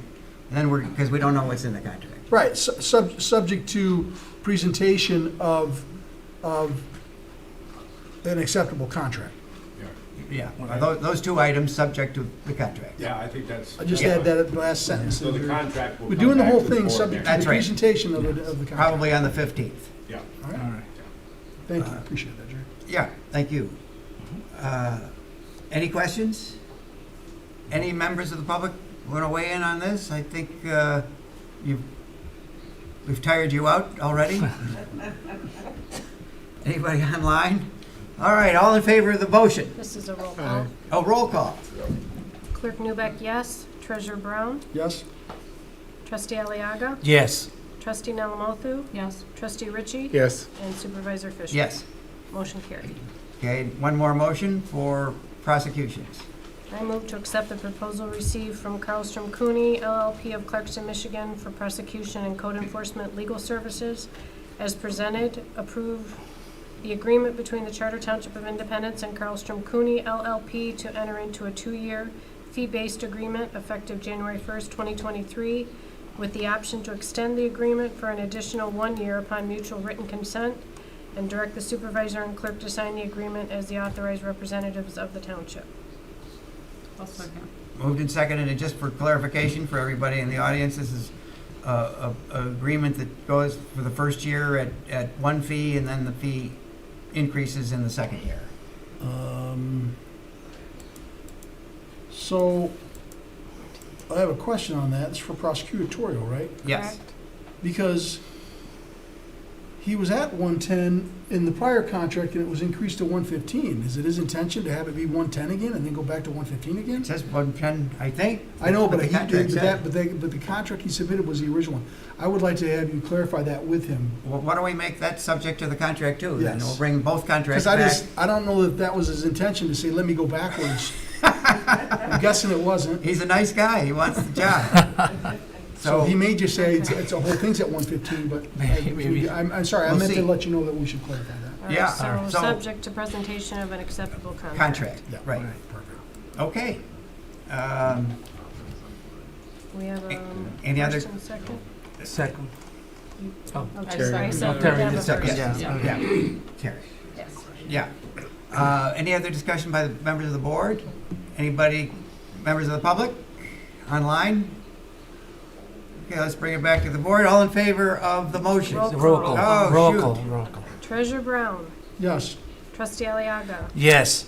Trustee Nalamothu, Yes. Trustee Ritchie. Yes. Supervisor Fisher. Yes. Clerk Newbeck, yes. Motion carried. So do we need to have a motion to schedule determination, or we can just put it on the agenda for the tax tribunal?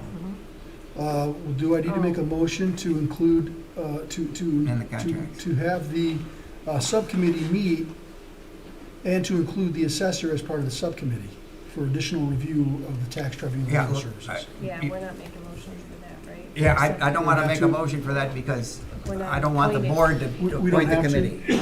Because it becomes Thank you. subject to the tax. No problem. We're all set. tribunal. Yep, Open meetings. very good. Yeah. You got it. Okay, so everybody will understand that we're going to have the committee meet and make meet with the assessor and make a recommendation on the attorney for tax tribunal purposes and bring that back for the meeting of the 15th along with the contracts for all three. Correct. And I don't think we need a motion. Nope. Fantastic. It's the best work the board's done in a long time. Oh, I don't know about that. Just kidding, I'm just kidding. Okay. We're at the halfway point now. We're at the halfway point. Anybody care for a recess, or should we just go plowing forward? Keep going. How about a going. snack? No. Snack, You can keep going, but I'm going to use the Yeah, restroom. where's, apple who brought cider. dinner tonight? Anybody? No. We can order real quick. Thanks. All right. Jimmy John's will be right here. Yeah. Moving on. Okay, yep, I guess we're going forward then. We go to M1, budget session. And we get the Parks and Rec narrative. I do have hard copies of the packet that you guys were all given. I don't know if you want those or if you want to read them off your computers, but I can do either. I'd like a packet. I'd like one too. It's closed session, right? No, it's not. No. Just budget session. Okay. Thanks, sir. Just give me a second to talk to my dad. Thank you. Supposed to give us a nice voiceover in your hand and used Do to we it. There need you to go, recess? exactly. We're still in session. Oh, scratch paper, nice. There you go. Jerry, he would like to recess to talk to. 5 minutes. Oh, Yeah. okay. We've got a request for a recess for 5 minutes. Is that enough? Yeah. 5 minutes, 8:35. Thank you. Thank you. It's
And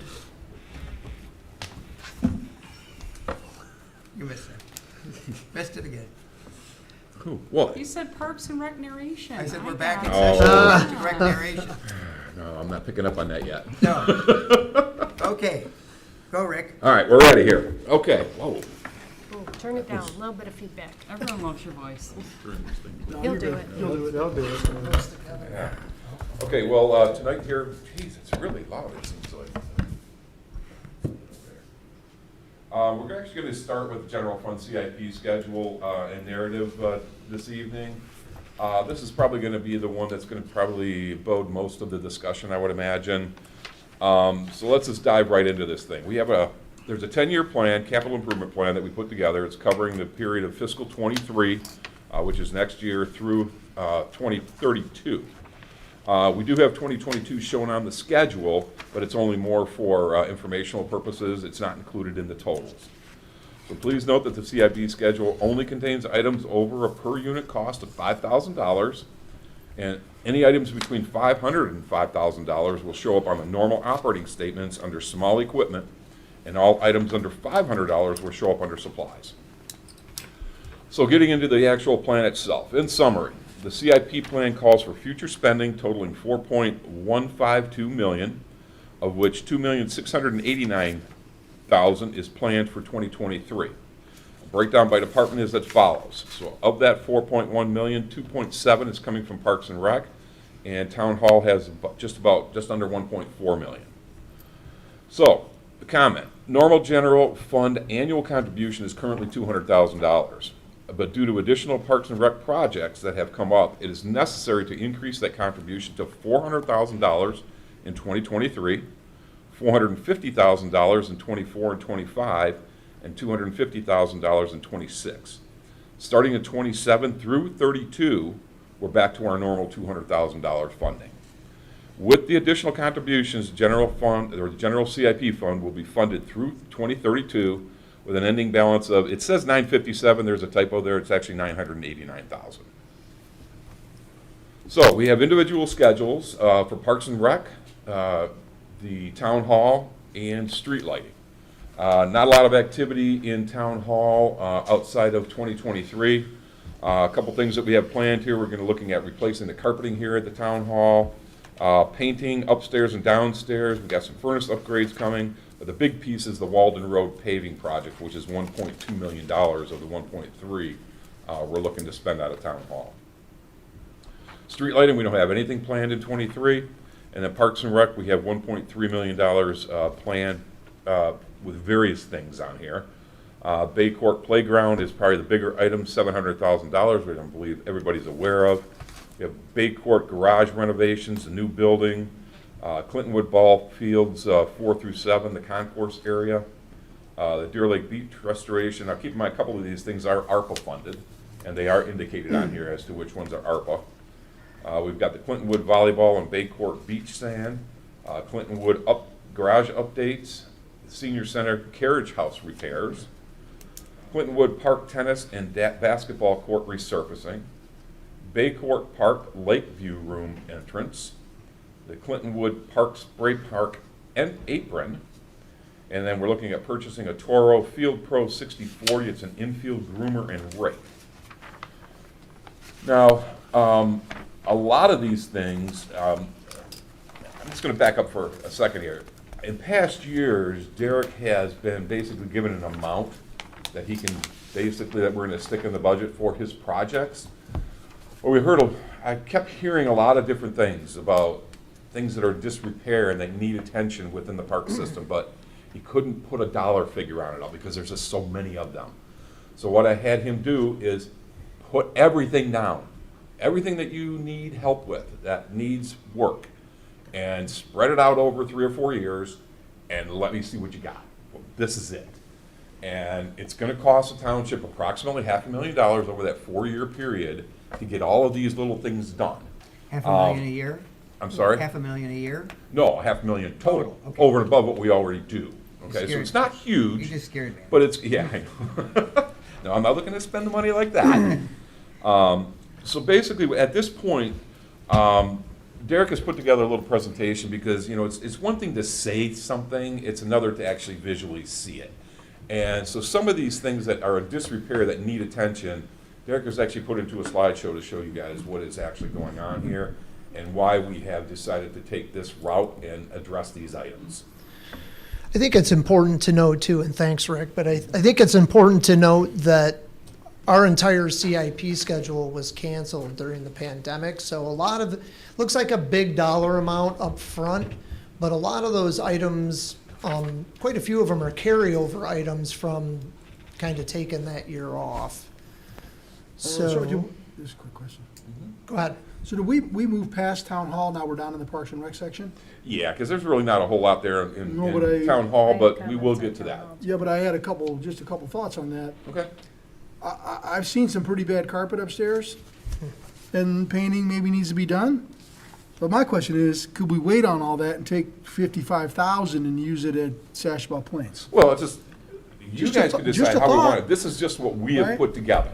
And So if you I'd be want to willing- make I'd be willing changes, to, my carpet's really bad. I'm willing to wear it as a badge of honor and wait a few years to get the carpet fixed. I'm just throwing an No, see, idea that's- out. We can look at that in the coming month. Not just that, I didn't see nothing for Sashaba Plains. so there far. is nothing for Sashaba Plains. There's nothing for McCord Nothing. either.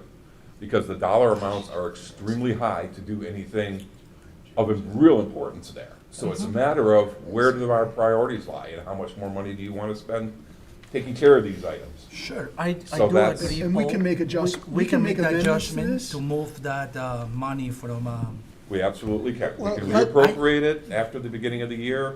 sure. If I can, Yeah. at the end of, when I go through this whole CIP, Sashaba Plains is at the very end, and I've got some ideas that I think you'll be interested in. Good. So if we kind of wait, hold off on your carpet Yeah. for just now. We get to the end, there's some new funding available out there Right. that we can potentially get a hold of. So let me get through this. Sashaba Plains Okay. is at the very end. I got some ideas on how we can expedite the process and And get so that just part to right. make sure I'm clear from Rick, if we go through this and approve the budget, which needs to happen, there's nothing stopping us from coming back to the board and saying, we want to reallocate this money and put it over Absolutely. here. You can always We could do do that. that in January. Yep, you can do that So when that we're ready you want. okay, just wanted to make sure. And Thank you. some of the projects that we're working on now So go ahead. have changed over the course of time. Like we even, when we went through if you'll recall, when we started to go through the Baycourt Playground project, there was so much site work that was involved. I actually came back to the board and we moved 200,000 out of Baycourt Brady Lodge project because we got the ARPA funding, and that money went to the playground to help us build a better playground. So our CIP adjusts a lot. And it's just because as we go through time, we have things like Sashaba Plains that comes up that needs attention right now. And we prioritize that. We come back to the board, explain what's going on, and we have reprioritized these projects over So time. you're gonna get to Sashaba Plains Yes. in your, Yes, we will. Yep. in due course here. In due time. All right. So back to Paul comment.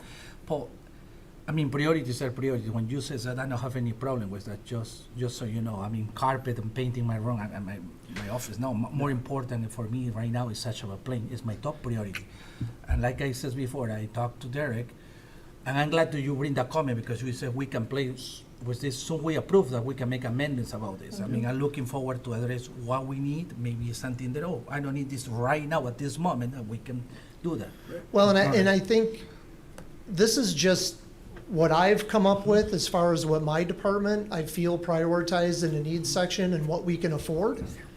And so this can change. That's why we're presenting it to you tonight, so we can have these conversations.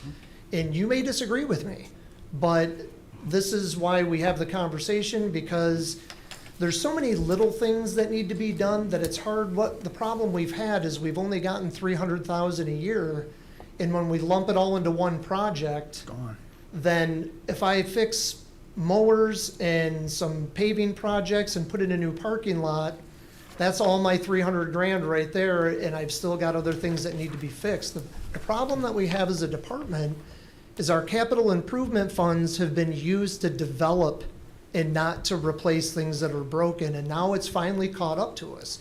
For the 6 years that I've been here, we've used our capital improvement money to double that money through grant programs, to fundraise, to replace the spray park that was broken down. We renovated Brady Lodge. Those are all great projects and they benefit us as a business because I try to look at this as a business approach. The problem that we have is now that we've used all that money to help develop and replace things, now I've got broken equipment and entranceways to my parks that are full of potholes. So we'll get into those conversations, but I think it's important to note that we don't have enough money to develop things and to fix things all at once. And if we want to maintain our parks at a standard that we think our community is due or our community expects, then we're going to have to start trying to find some funding from an alternate source outside of the $300,000 a year that we've been getting. It's just not enough to get to everything. So, and I'm hoping that that comes out through our master plan process, which we're wrapping up here by the end of the year. A whole nother topic. So why don't I go through what I'm proposing?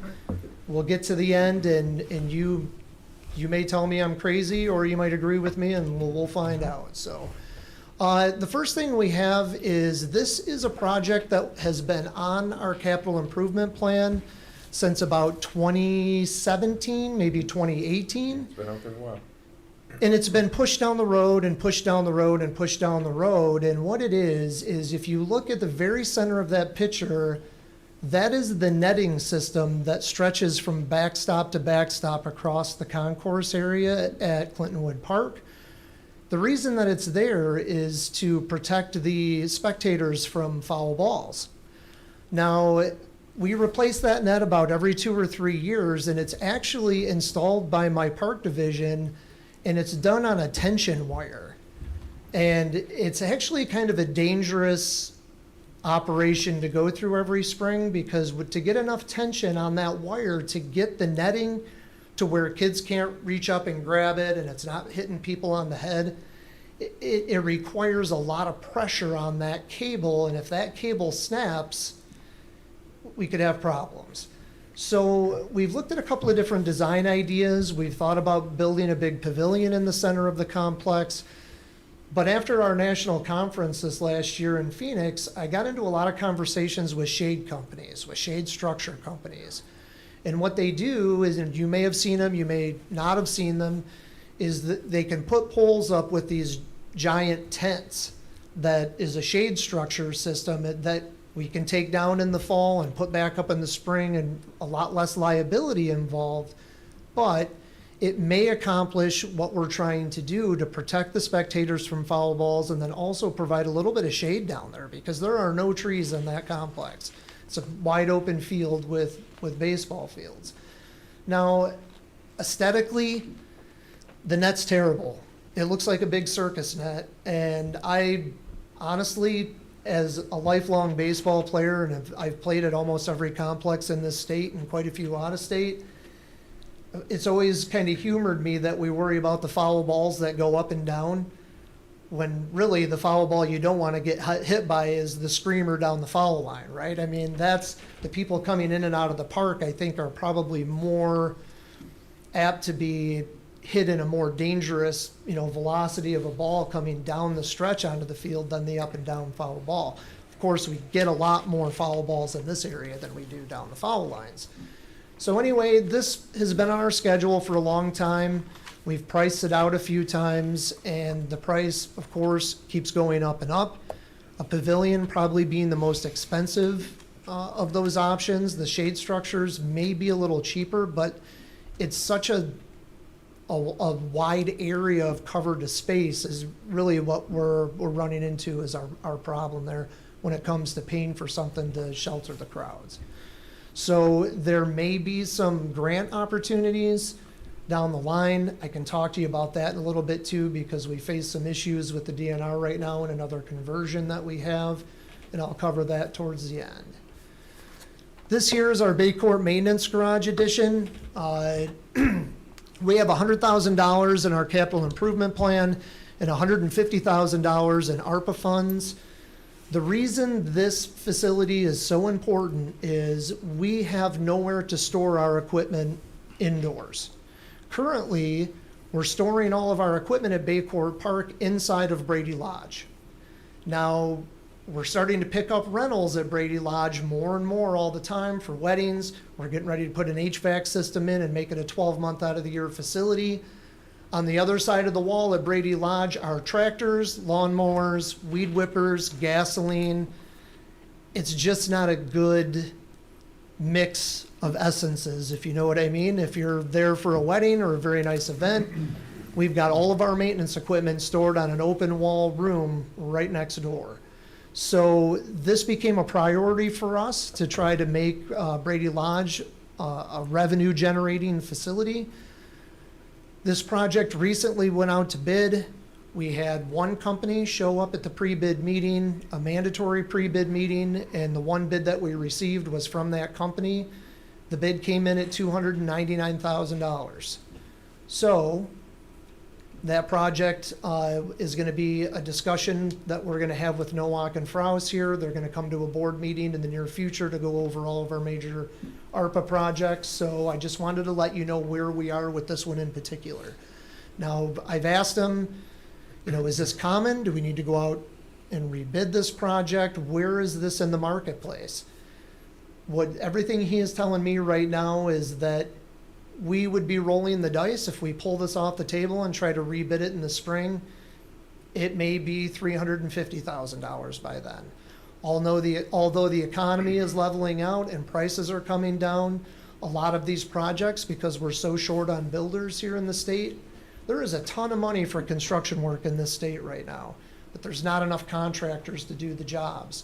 They're not going to clear their slate to fit a project like this in if they have 2 or 3 other projects on their calendar that are in the $1 million range. They're not going to wipe those projects off their table to come and do this. Can I ask a quick question about it? Absolutely.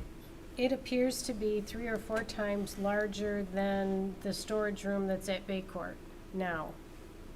I've been in that storage area. We have a truck, a tractor, a fleet of lawnmowers, and a gator, and we currently cannot fit any of that equipment. We can't fit our truck or our tractor in the current maintenance garage. It's too short. The overhang is too short on the current garage that we have.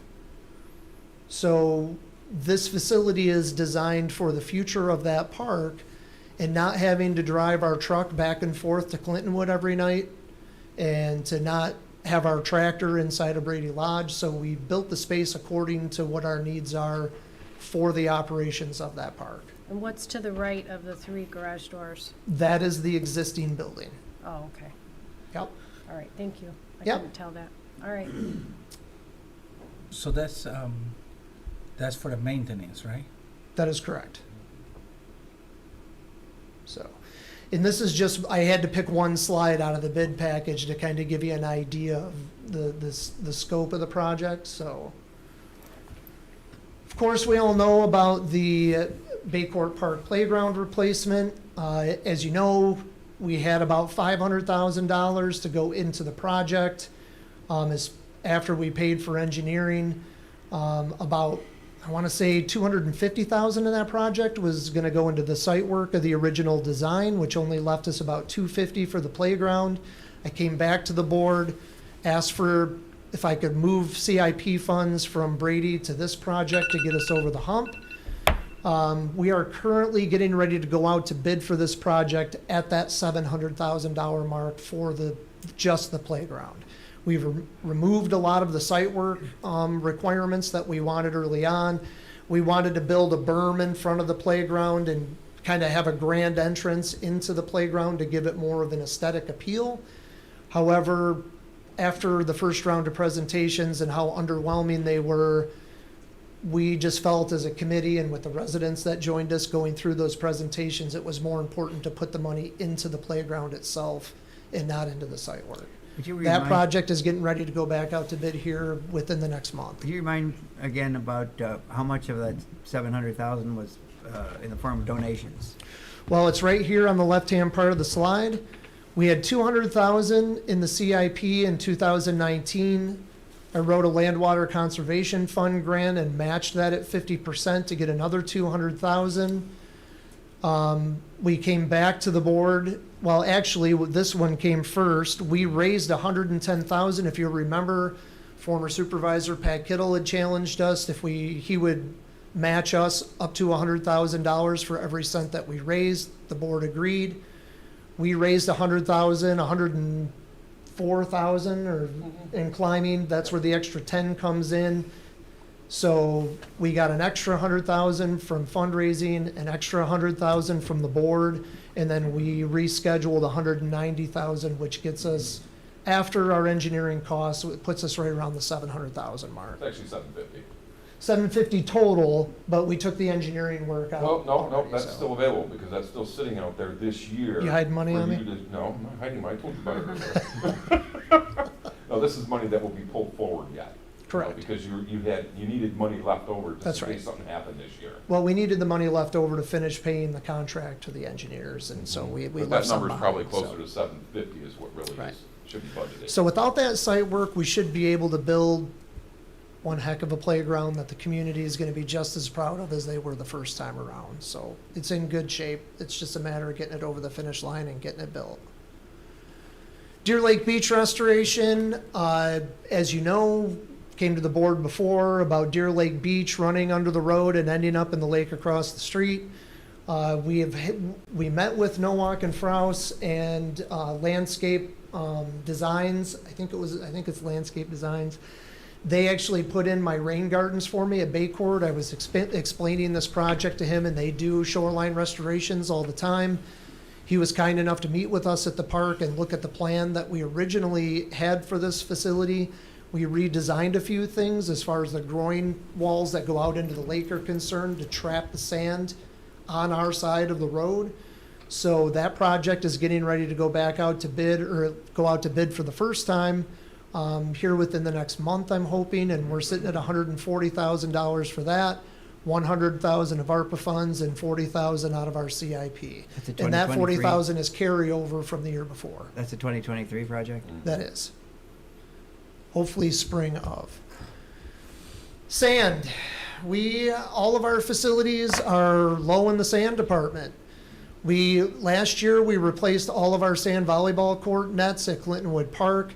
There's only one thing that gets used more than these sand volleyball courts at Clintonwood Park, and that's probably our pickleball courts.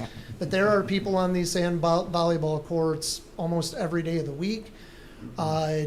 They're starting to kind of degrade down into the ground. We're losing sand. It's spreading out, so we want to dig this area out and replace the playing surface. We also have a lot of turtles that lay their eggs in there out of the wetland in the spring, so we want to make sure that they have a good habitat to do that. This, what you see right here, is our beach at Baycourt Park. Probably one of the best kept secrets in Independence Township. If you have a family that wants to go to a beach and not go to a crazy beach like Deer Lake, this is a great facility to go to. We have not put sand on this facility in probably 8 years. It was prior to me being here, and it is in dire need of a facelift. That's $20,000 in beach sand between those two facilities. Clintonwood Park maintenance garage updates. We only have our main garage and one bay heated at Clintonwood Park right now. This $50,000 will be able to stretch heat into the other two bays for wintertime maintenance projects. And also, we're wanting to buy a lift. Right now, we have to kind of prop mowers up on a 4x4 in order to get underneath them and fix them. We would like to get a small equipment wall lift to be able to get that equipment off the ground so we can maintain them in a proper and safe fashion. Clintonwood Park Senior Center and Carriage House repairs. Our senior center is in need of some help. This right here is kind of confusing by the picture, but this is the front door to the senior center, the main entrance. As you can see, this light coming through that door right there. The wind whips through that door and through this foyer area and is causing a lot of heating and cooling issues within the facility.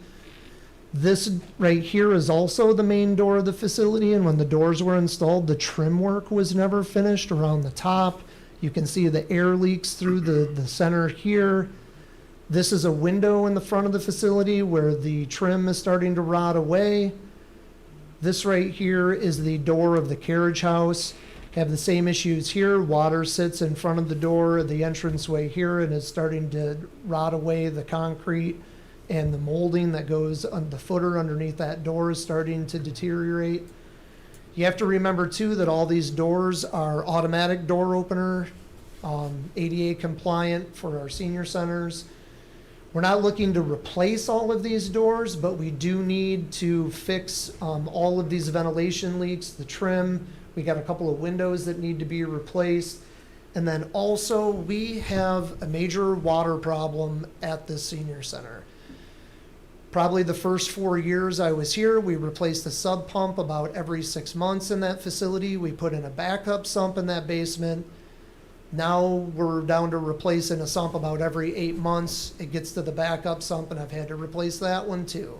So the water issues that we have is the downspouts of the facility, the ground drainage that was installed when the facility was built is failing. We had to divert our downspouts from the facility into another area because the in-ground units, as soon as you pour water into them, they back up and just flow out at the base of the building, and it ends up in the basement. So that facility needs some help. I think we have, between those two, the price got cut out of here, but I think we have $40,000 in the schedule for that. That is correct. Clintonwood Park tennis and basketball court resurfacing. As you can see, we resurfaced the pickleball courts earlier this spring as a part of last year's CIP. And of course, as soon as we resurface the pickleball courts, the tennis players are wondering why they got left out. Basketball players, you can see how much the paint in the key area here has deteriorated. And then also the tennis courts are starting to deteriorate as well. If you've never been on an outdoor sports court before, this paint has a texture to it. So you can dig in even when the facility is wet. Your feet don't slide out from underneath you and cause injuries. Well, that non-slip surface is starting to deteriorate away on these facilities and is becoming a safety problem. There's $40,000. Last year, we had the company that quoted us to do the pickleball courts, gave us a quote for the tennis and the basketball courts too. We didn't have the money to do all of them last year, so we split the project up in between last year and this year. Baycore Park Lakeview Room entrance. This is the brick paver entrance leading into our Lakeview Room at Baycourt. The brick pavers have sunk into the ground so far that the drain spout here in the middle, this grate, has pushed up into the surface and has become a trip hazard. You can kind of see it a little bit better in this picture here, how the brick pavers have sunk into the ground. Those brick pavers are the original pavers that were put into that facility when it was built, which has been a long time ago. So we need $10,000. We got an estimate on that to replace that entire walkway. We may just have a cement pour instead of going back to the brick pavers because of the ease of maintenance, visual aesthetics, and longevity of that walkway. This is a problem that we learned with the spray park. Originally, we didn't have the funds to put the apron on the spray park when it was built. What I mean by an apron is you can see here along the fence, this is all what is referred to as slag. I don't know if anybody has dealt with slag before, but it's typically used to hold brick pavers in place. You pour it over brick pavers and it kind of hardens up in between the pavers to not allow weeds to grow. It doesn't allow ice and build up to get in between your brick pavers and shatter them. Well, what we have found is parents and kids stand along this gate right here, or along the fence all the way around the spray park. They kick the slag up onto the spray park. It ends up in our pumps, our filters, and is starting to give us mechanical issues at the spray park. Additionally, if you're not aware or familiar with pine disease that's going around the state of Michigan right now, all of these pine trees are diseased along the back end of the spray park, and all of the pine needles end up on top of the spray park with the slag, end up in our filters and pumps and retainment, our water retainment system, and are causing us a lot of problems. So what we are trying to get done is a 4-foot apron all the way around the spray park to eliminate the slag being kicked onto the surface and to remove those pine trees along the back side of the park. We estimate that to be close to about $30,000 in total. The next, Field Pro Toro system. This, I know, is probably a long shot, and I know that we're probably going to get some eye rolls out of it. The first thing I did when I became the director of this department 6 years ago was fix all of our baseball fields, put in new backstops on 1 and 2. Since we put that money into those parks, we've held 3 state championships and 1 national tournament. Now, why is that important? Well, when we hold state tournaments here and national tournaments, the economic impact of this community is immense. When we host a state tournament here with roughly 40 to 50 teams from around the state, of course, we fill the hotels down in Auburn Hills, which doesn't help us tremendously, but restaurants, gas stations, department stores, all the businesses here in Independence Township benefit from every tournament we host at that facility. So again, we've had 3 state tournaments, 3 state championship tournaments, and 1 national. The national, we had upwards of 30 teams come from around the country. Why this piece of equipment is important? We put all the money into these ball fields, and we're currently dragging these fields with a gator with a spring system or a grate system out of the back. What happens after time, you do circles around that infield, circles. It starts to push all the material to the outside. It gets wavy. We have no way to grade these facilities properly. What happens if you don't end up getting a machine and properly grading these facilities? In another 3 or 4 years, I'm going to be standing in front of you again asking for more money to tear all those infields out and go through the whole process over again. So this type of machine allows you to be able to laser grade and level the fields appropriately, keep the material where it's supposed to be, helps you edge the lips of the infield so you don't end up with dirt going out into your grass. It is an investment that helps you save your facility from future damage, and it also makes the job a lot easier on our ball crews when we have 7 ball diamonds, well, 7 at one site and 2 at another that they have to grade. That machine in particular is $40,000. Quick question, do you have room to store it? Yes, currently at Clintonwood Park, we do. Okay. I know there was a nice picture of all of our lawnmowers in that bay. In the wintertime, that's another reason, if I can backtrack, Baycourt Park Garage, why it's so important. Currently, we pull all of our mowers from all of our parks and store them in the camp building at Clintonwood Park because we don't have enough maintenance space to keep our machines out of the environment in the wintertime. So yes, we currently do have the space. It's tight, but we have the bays at Clintonwood Park that can fit the smaller machinery. It's the bigger ones that we have issues with, and why we trailer everything to Clintonwood Park and stash it in our camp building over the wintertime, which isn't ideal, but that's what we've had to do to get by. Gators, we currently have a fleet of gators at our facilities for emptying trash cans, for doing light maintenance work, grading our ball fields currently because we don't have the Toro machine that I showed you previous to this picture. One of the machines that we have right now is on life support, and it is past its service life, and we need to replace it.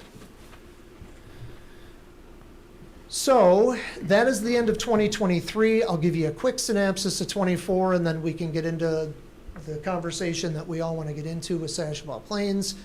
This is the entrance of Baycourt Park. It was a great idea back in the day when the entire entrance coming into and leaving Baycourt Park is all brick pavers. It's a great visual aesthetic on your way in and out of the park. However, the brick pavers are starting to deteriorate. The apron leading into the park is deteriorating, and we're filling all of this in with asphalt patch, which, again, we've been able to get by with just throwing patch down, but as time goes on, this problem is only going to get worse. Water gets in there in the wintertime, expands, when it freezes, and really tears apart these brick pavers. We get a lot of traffic in and out of that park. This is something that we're looking at scheduling in 2024. This is a major concern of mine for 2024. Our camp business here is a big business. Between Bay Court and Clintonwood Park, we are adding another camp to Bay Court Park this year. We haven't had all of the age ranges that we've had at Clintonwood in the past. We're adding those age groups to Bay Court Park this summer. Our camp business is going to be upwards of $300,000 to $350,000. It is a big program. In revenues? In revenues, but that's without expenditures, so, but it's still a revenue generating program for us, one of our largest. This is our camp office at Bay Court Park. It is the last remaining cabin at that facility. There used to be 8, now there is 1. We use this facility as our camp office for the storage of food, supplies, camp games, you name it, all of our paperwork. It is all in this building. The unfortunate side of it is this building was built so long ago that the wood that they have to use to build this building is no longer in production. As we all know, a 2x4 isn't a true 2x4 anymore. This facility has those types of issues.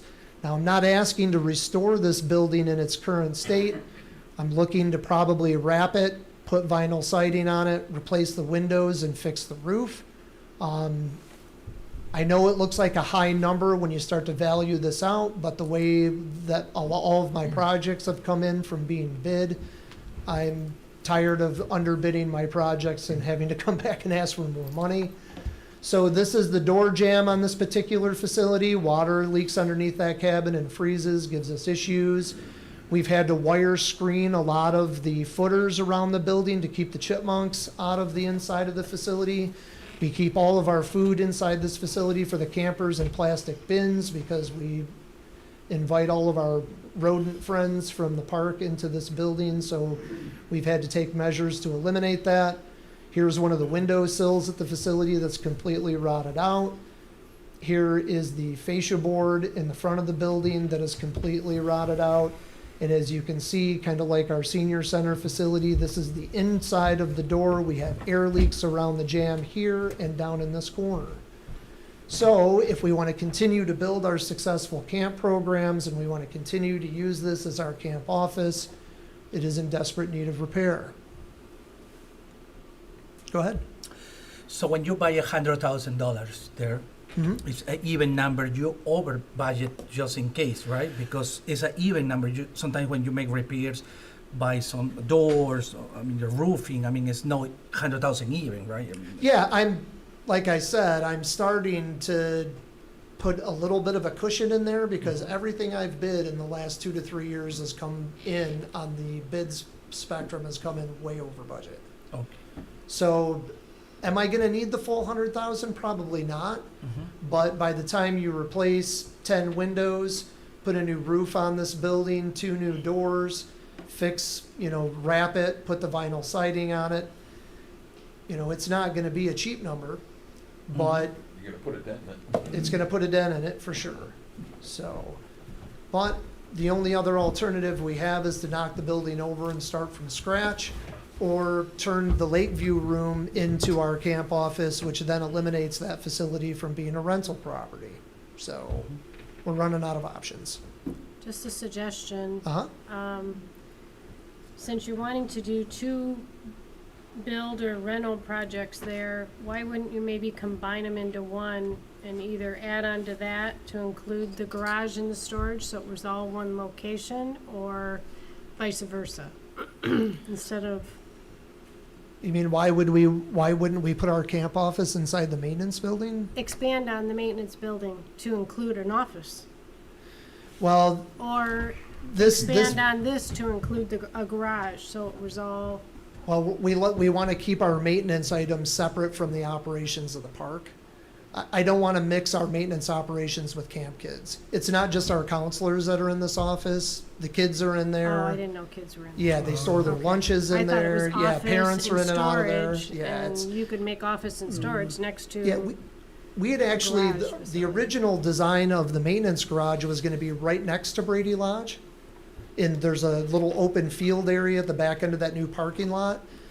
We just thought it was really important to keep our maintenance operation away from the park usership. Okay. So, Yep. Good idea, though. All right, next. This is the wooden bridge over the drainage retention area at Clintonwood Park. As you can see, the senior center in the background here, so it'll give you a little bit of perspective about where this is, in case you're not aware.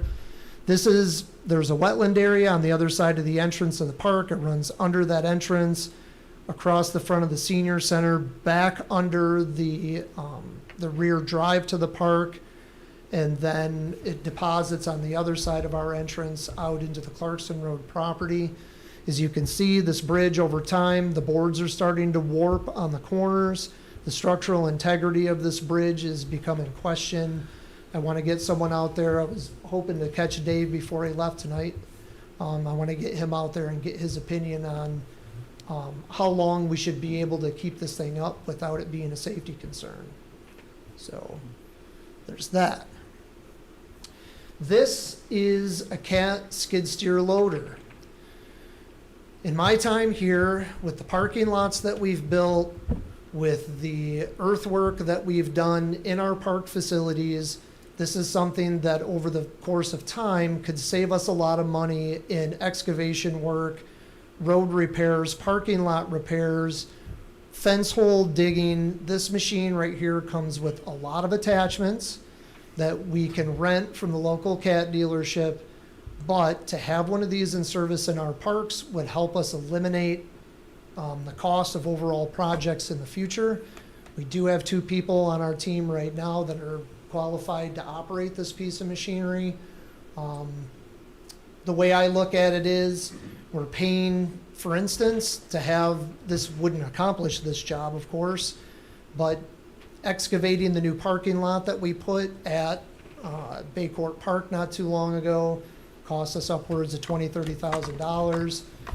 This right here would be good for trail clearing. Like again, we've got a lot of potholes. We have no way to grade our parking lots. It would help us take care of the bottleneck in the front of the park where people continuously go from the pavement into the soccer area of the park. It's always a crater zone through there. We put millings on it, and now the millings are hard to move around. We just don't have a piece of equipment that can help us maintain our cost levels, so we're constantly paying other people to do that work. I'd love to ask for a new dump truck too, because we haven't had one in service in the park department in 5 or 6 years, but this piece of equipment, we would get a lot more bang for our buck out of than the dump truck, so, yes. Do you look much at, so say for example, this piece of equipment is used 50% of the time. Yep. Do you look at a sharing program where another department might have use for it? Obviously, maybe a DPW thing, if they don't have something like that, where you could, We just used the DPW department's dump truck the other day to fill in pile. We took 9 loads of millings to Clintonwood Park, and we took 2 loads of millings to Baycourt Park. So you guys to would fill take all of our advantage, potholes. and there's a charge? Do we do a charge? Yeah, so there I'd could buy be Dave an lunch. opportunity on something like this, that if you guys bought this and they had a use for it, they could, bear part of the burden if they had, Yes, if it was worth their while. You guys would do that, right? of course. Yeah. We do that now. One of the problems Yeah. we have, he has equipment that he has specific functions for. For instance, the dump truck that he has. Once he puts his salt spreader on it for the wintertime, we can't use it for anything else. But we have so much earthwork that we've paid other people to move from the front of the park to the back of the park. We just don't have the equipment to be able to keep our costs down. We're constantly paying other people to do these jobs for us. So is it a kind of a wish list pipe dream item? Of course. Would I prefer to not spend $80,000 on this and spend money on other projects? Of course I would. But over the course of time, because we spend so much money on the excavating and grading and moving of material in our parks, probably over a 7 to 10 year period, this piece of machinery would earn its keep. So, yep. I had a question similar along your lines of thinking, but I was thinking more sharing with a community next door. Instead of spending 80, would you be using it enough time that it, let's say Lake Orion split it with you, that they had it half the time, we had it half the time, and it's half the cost. Or buy a used one, things like that. I would say that, but we even get into situations in our own municipality where we get in arguing about how did this get broken, who did it, those people across the fence kind of thing. Not saying anybody's right or wrong, Dave, I'm just saying that it happens. But, and we share very nicely between them, maybe not nicely all the time, but we do share equipment with our DPW department right now. Yeah, I mean, is it a possibility? Absolutely. Is it a possibility to find a good used unit at half of this price? Good luck. These are expensive pieces of machinery and they hold their value over time. So again, this is an open discussion about items that I feel we need for our department to keep costs down and do the jobs we need to do. And if you disagree with me, then that's fine too. Of course, we always need replacement mowers. Our fleet, I know we kind of got into the conversation earlier today about the new 72-inch deck mower that we buy to mow our athletic fields. We currently own almost 400 acres of parkland. 200 of those acres are mowable acres within our park system. We have a lot of guys on lawnmowers a lot of the time. I've got guys that are in my employ that come in and get on a mower Monday through Friday, and they mow all day, park the mower, leave, come back, jump on the mower, mow all day, and they do it 5 days a week. That's just what they do, is mow. And each one of these mowers has a different purpose. Each one of these mowers mows different areas of our park systems. Paul, you made a great point earlier. The 72-inch deck mower that we have mows acres of athletic fields. We have 3 full 11v11 soccer fields, 9v9 soccer fields next to that, 7 ball diamonds. Haven't even gotten into the concourse areas in the interior of the park, the orchard, around the parking lots. Our sidewalk areas are all done with these ride-behind units, not the sit-ons, but the walk-behinds. Each one of these mowers has a purpose for getting in and out of pine trees, doing tight corners, and some of them are easier to control throughout the park system when the park's being used by the public. So they all have a purpose, and they all have a life scale, a life expectancy scale. I've got mowers right now that we've had the decks welded back together on. We do a lot of work with wine guards. We've had decks replaced, we've had frames replaced, we've had wheel units replaced. We get the most out of these mowers, and they're in service all summer long. So these are on a replacement schedule. So we have another 72-inch mower. Actually, we have 2 new 72-inch mowers and 1 new walk-behind in this $48,000 budget. Currently, how many of those do we have right now? Throughout all of our parks? 2, 6, 8, probably close to 10 units total. 10 units total. And we also have we Frankenstein these things sometimes too. Mm-hmm. We stay with the Exmark brand, and we stay through wine guards, so when they reach the end of their service life, if we can pull a part off one machine to fix another machine, then that's what we do. So this is the cost of doing business. So, out of those 10, how many of those is still working? Probably 9 of the 10. So one. But here's where we get to a point when a mower gets to that 7-year mark, 8-year mark. We're replacing motors. We just replaced an engine on one of these machines 2 summers ago because it hadn't reached the end of its service life. So we had to replace the entire motor on it. I just had this summer, I had to have a deck re-welded back together because we hit a pothole with it and it snapped the mower deck off the front. But we limp these things over the finish line. We try to get as many years out of them as we can. But even these commercial mowers take a pounding in our parks. These aren't residential mowers that you can buy to mow your lawn at home once a week. These are mowers that are in service every day during the summer. Okay. Okay? All right. So now when you bring a new one, what we do with the old one that doesn't work, for instance?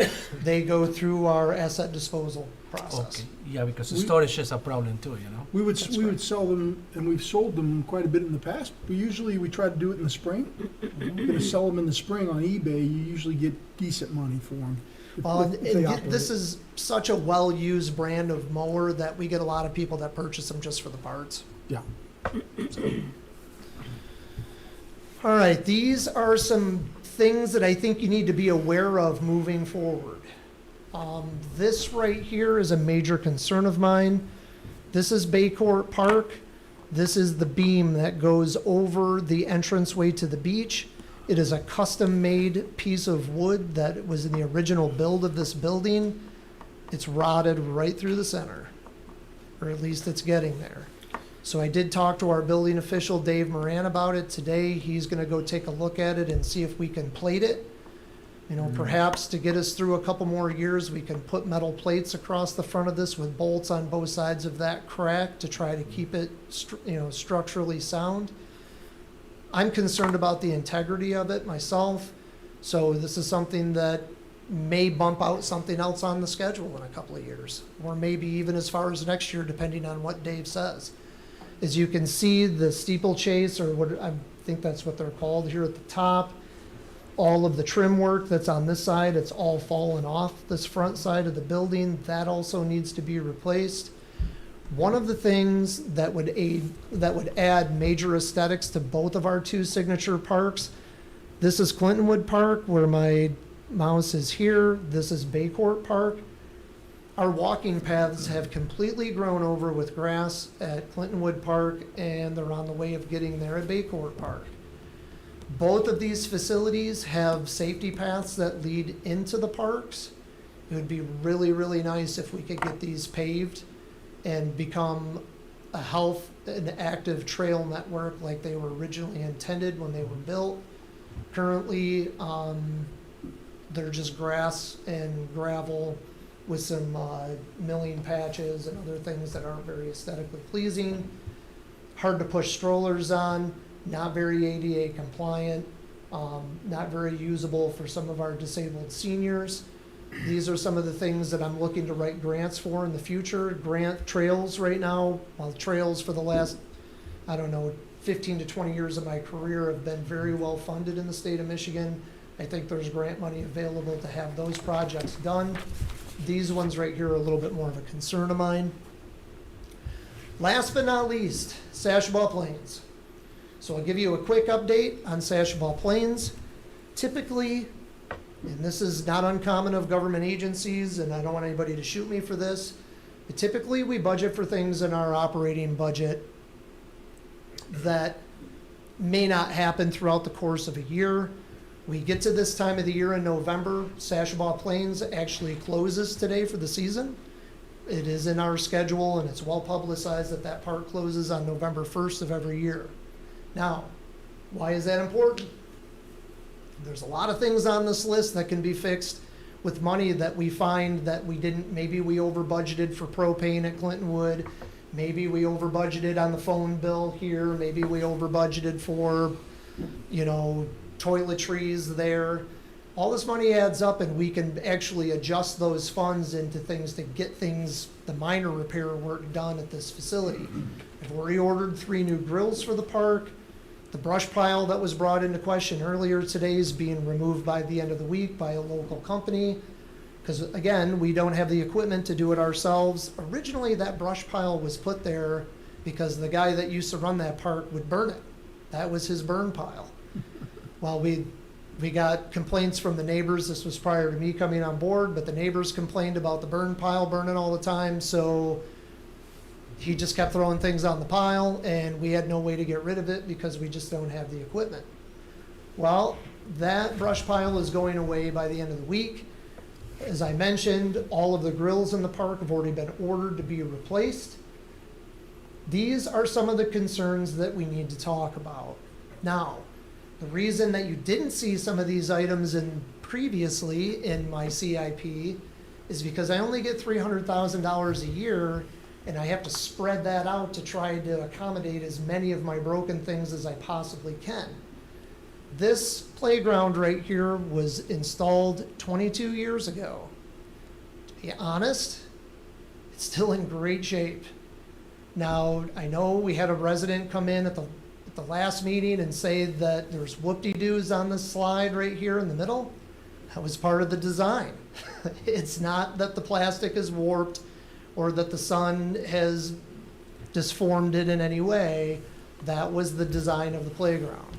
Now, to replace this playground in the square footage that it has right now, you're looking probably at about $400,000. I only get $300 a year, so I've got to spread that money throughout my park system and not put it all into one place. The pavilion here, bad design. The pavilion itself, we put a new roof on it 2 summers ago, but unfortunately, this pavilion was built with trusses, so there was a ceiling put underneath this, which is not a very aesthetically pleasing to partygoers and renters. But the reason that ceiling is there is because it's so low to the ground that people can jump up and swing from the rafters, which is a safety concern.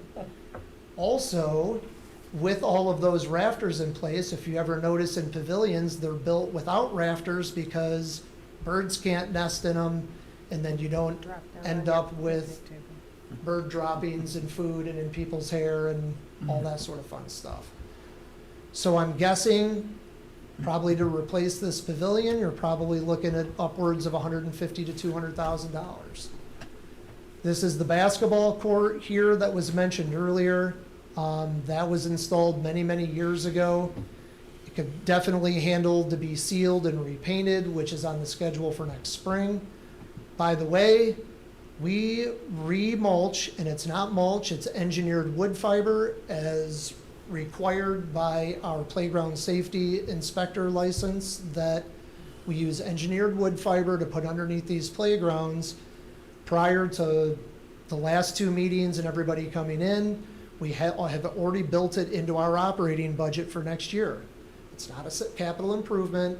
It's something that we put into our operating budget every couple of years to refreshen all the wood fiber underneath all of our playgrounds. Yes, it does deteriorate. Yes, it does get compacted.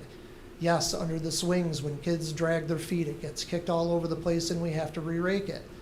But if you put that material in the ground in October, you're going to be replacing it again next spring. So we tend to not put this engineered wood fiber underneath our playgrounds once we reach the end of the season because it just doesn't make financial sense. So, in saying that, I go on to the last feature in the park, which are the 2 ball diamonds. We have estimated, we've gotten estimates back from the company that did our ball fields at Clintonwood Park to tear both of the infields out of these facilities and replace them with new material. You're looking at $50,000 for both fields. That's laser grading, that's the cost of the material, putting in the new base pegs, the whole 9 yards. That's just for the infields. That doesn't account for the backstops. As you can see by this picture down here, the fencing on the backstops are starting to bulge. You can't really tell by this picture right here, but a board has been put underneath the backstop here to keep the ball from going underneath the fence. And this fence, you can see right here, this backstop is leaning in, this fence is leaning out, this bench is leaning forward. Yes, they need to be replaced. Steel prices right now are astronomical. Fencing is astronomical. Just to replace these fences and these backstops in an as-is condition right now, for both fields, you're probably looking at close to $100,000. It is not cheap right now for any sort of steel manufacturing projects. So where that leads me to is this. This is the product of, in the 6 years that I've been here, I was tasked in renovating a completely deteriorated park system. So our 3 main parks that are under our ownership, Clintonwood Park, Baycourt Park, and Sashabaw Plains Park, we had to put our money, our time and our investments in the 2 parks that services the most people in this community. Clintonwood Park probably gets more people in one day on a weekend on a Saturday than Sashabaw Plains gets in 10 years. Now, if this park was fixed up, I'm not saying that that makes it okay. But what I'm saying is more people would come to this park if we renovated it. However, our estimates of completely refacing this park, you're looking at about $1.4 million in total. That is with the new parking lot, to add more additional parking, to let our ADA folks, we have a lot of our therapeutic rec programs at this park. In order for them to be able to get from the parking lot to the fields and not have to go across the entire interior of the park, we could add a parking lot along where the brush pile is. Between that, the playground, the pavilion, I haven't even gotten to the bathrooms yet. We're looking at upwards of $1 million. So, this is the last slide we have here. This is our maintenance garage dash restroom facility. Is it an ideal facility? Absolutely not. This is a facility here where we have our maintenance equipment stored in the front, 2 restrooms around the sides with an apron that goes around to this. There's a drinking fountain in the back that is also in need of replacement. Are the bathrooms ideal? No. Can they be freshened up? Absolutely. We've got deteriorating door jambs. Yes. These are all things that can be fixed in our operating budget. These aren't capital improvements. These are things that we can surely fix and make better, but they're not up to the standards that we would like to have within our park system. So, where does that lead us? So between the bathrooms, the grills, the minor things, tree trimming, the brush pile removal, all of those things can be handled in the department. I guess the question that I have for this board is, what are we willing to do to get the money that we need to completely reface this park? And I do want to remind you too, that through the process of me being here for the 6 years and all that attention that went into Clintonwood and all the attention that's gone into Bay Court, originally, when I applied for our Miracle League field, this is where I wanted to build our Miracle League field and make this a true TR park.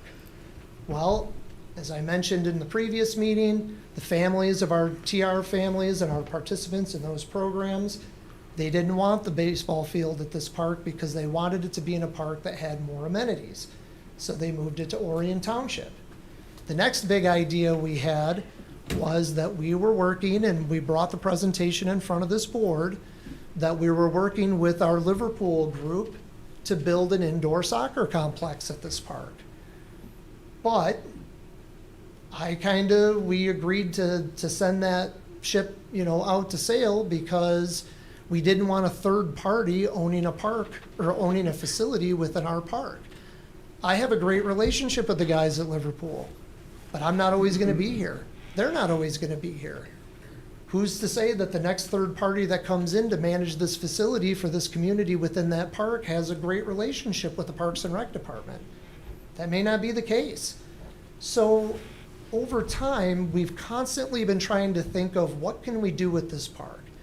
Do we completely wipe it and start with a blank canvas and start over from the beginning and redesign it? Because this park didn't have a master plan originally when it was built. It was just kind of pieced together. Do we add an amenity like a Miracle League field? Do we add an indoor sports complex? Well, we're at the point now where all of those things have kind of come and gone, and we have what we have. So I guess what I'm asking for advice to do is, we can piece this thing back together out of our operating budget to put a nice face on it, to make it look good and presentable. But if you're asking to replace these amenities, the playground, the pavilion, add parking lots, those are items that we just cannot afford in the current financial structure that we have. So we do have things, tree trimming.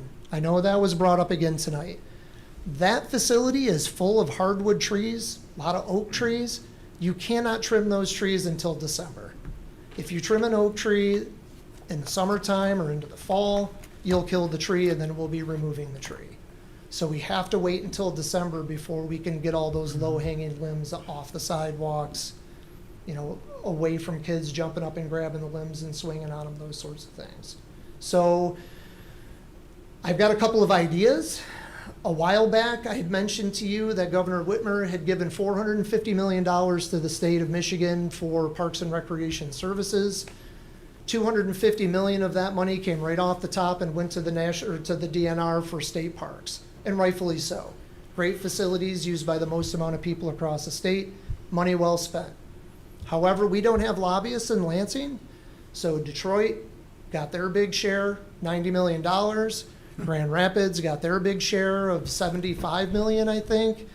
And Copper Mountain, way up in the north end of the UP, their ski jump got $20 million. So what's left over is $60 million for the rest of us to fight over the table scraps. Here's the good news. Sat through a webinar just the other day about the Spark grant program that they're adding to the DNR grant list. The problem I have with grants right now is we mitigated the pump station at Baycourt Park, which we scored 50 points right off the top of every grant, went away because we had the pump station there. We mitigated that with the Parview property. We applied for a Land Water Conservation Fund grant, got it, $200,000. We applied for a $4.5 million grant to acquire the property on Clarkson Road. We got that. Unfortunately, the price went up and we had to rescind that offer. Since that time, the DNR is now considering our senior center at Clintonwood Park a conversion that we have to mitigate. So before we can write more grants through the normal trust fund process, we have to mitigate the senior center, or we get 50 points right off the top. Why is this important? The Spark grant program that's out there right now is for $100,000 to $1 million. They have eliminated conversion issues out of the grant writing process. So we get those 50 points back. They've also eliminated the fact that you need a master plan, and they've eliminated some other things to make this money more accessible to people, which will kind of work as a disadvantage because we do have a master plan. It opens up that fund, those funds, to a lot of people that may not normally have access. But I'm currently working with our grant coordinator to say, not our hired grant folks, but the grant coordinator of the state, to say, can I put 3 projects in one grant and be successful? Can I put the playground, the pavilion, and a new restroom facility in one grant up to $1 million and be successful? Or would it be more successful if I wrote 3 separate grants for those 3 different amenities? So there's hope. There's no match required for these funds either, which is a big bonus to us. We don't have to match it with any funds out of our CIP. It's not scored any higher if there's a match included with it. They are trying to make this money as accessible as possible to get it out the door. Because the way I kind of think the DNR is looking at it is, we have enough grant money to manage. We want this to be a quick, clean, easy process to get this money to the communities that need it and focus on the normal DNR program that they administer every year. So the first round of grants is due in December. So we're getting our plate ready to get that grant ready by December to get the initial grant included in that first round. The second and third rounds will be later in 2023. So if we miss the December deadline, can't get all our ducks in a row, we get 2 more chances at it. So there is hope, but at the end of the day, we've had a lot to fix in 6 years, and something had to fall off the plate. Unfortunately, this is the part that fell off the plate. We're getting there. Like I said, we can go back through our operating budget and put a pretty facade on this without any problem. But the major amenities in this park need to be replaced, and I just don't get enough at $300,000 a year to get it done. So that's it. Any questions? Good presentation. So I hope you understand the reasoning behind me having him go through this effort with you guys, because there are a lot of things that need attention. And obviously we have Sashball Plains, it's an issue. We have McCord that we haven't even talked about yet. And so that's why I felt it was very important for him to detail all of this stuff out that needed attention. And just to make everybody aware of the money that we're talking. It's not cheap to fix any of these things. So that's just, that kind of just explains the rationale for what we did this year with the CIP plan. Pictures say 1,000 words, in this case, say thousands of dollars. So Well, and I think it was worthwhile, and I appreciate the extra effort. Well, I'd like to think that we've been good stewards of our money over the last 6 years. I mean, we've been able to do some incredible things. I mean, Brady Lodge looks incredible. The new spray park is incredible. The ball fields look great. I mean, we've been able to double our money through grant processes. We've been able to raise a ton of money in this community, over, what, a couple $100,000 for multiple projects we've been able to raise as a staff. But it's just hasn't been enough to get to everything at once. It takes Well, time. and doing great things cause maintenance and upkeep as well. And you can build and bring great things, but if you don't upkeep, you don't take care of the upkeep of them, then they're no longer great things. So that has to be factored in as well. So we got a lot of work to do. Yeah. Exactly, and, to address something before Derek gave his presentation here, these budgets can be changed. Obviously, we had to put something together, this is what we put together. Hopefully the board will approve this, but there's nothing that says that we actually have to follow this plan just because you approved it. Things can be reappropriated if the need so arises. And that's, again, at the board's discretion, so. 'Cause Right, Like what you were saying, there could be some things absolutely. that maybe were scheduled in 25 that, because of the importance of it, might have to get pulled into 23. And and as, done. and all of these things, in order to be completed, purchased, to be gone out to bid for, they all have to come in you to get approved before they actually get done. So there's lots of opportunity to move these funds around as we deem appropriate. Correct. So, You just about done, Rick? No. just I get do started. want to comment, I think according to our Board of Trustees special rules, that should we go past 10 o'clock, we need to have a motion to continue, I believe. So we're gonna be done in 12 minutes? Well, we have to have a motion to continue. But it has to pass. Right, but I'm just saying, Just kidding. if we don't, And the budget, take it action. has to be approved Yeah. by when? By the end of the year. Yeah, so right now it's slated to be formally approved by the board, the last meeting in December. There are no chances for any delays any longer. Right. It just has to happen. That's the point I was getting to. Yep. Okay. Okay, keep moving on? Yeah. All right, When we very get good. at 10 o'clock, though, we need to make a motion, according to our special rules, to continue. Yeah. How many more sections do you have? Well, we got the cemetery CIP, we have all of Parks and Rec to go through, the actual department itself, the operating budget, and we have the general fund. There's at least another hour's worth of work here Yeah, at least. to get Yeah. through all of this. So for what I understand is, this is give us an idea what we're looking for next year, but we can move some priorities, because I really, like Trustee Brown was saying, he would like to see, and maybe we can reallocate, move some money from 2020. We can move actually some of this for 2024 and capture some money, move some money for Sashaba Plains, right? We so desire, yeah. I know, so there's some other projects that I think are priority. I mean, I remember Trustee Ritchie mentioned that, Brady Lodge, for instance, for the cooling and heating and all that, so some of the ideas, and I don't want to forget them. Besides, when you're talking about money and how to capture more revenues, I believe I would like to see those memorandums from the private sector to utilize our infrastructure, such as the private sector, Liverpool and some other schools. As we spoke before about this, and we want to talk about it, but I want to see how much money we're getting into from the private sector to see how we utilize that money to and benefit of the parks. You understand? Yeah, but as you go through our operating budget, you'll see that the money that we bring in offsets our cost. Okay. We are proudly 45% cost recovery in our budget. Okay. And what that means is we bring in revenues almost 50% of what we spend.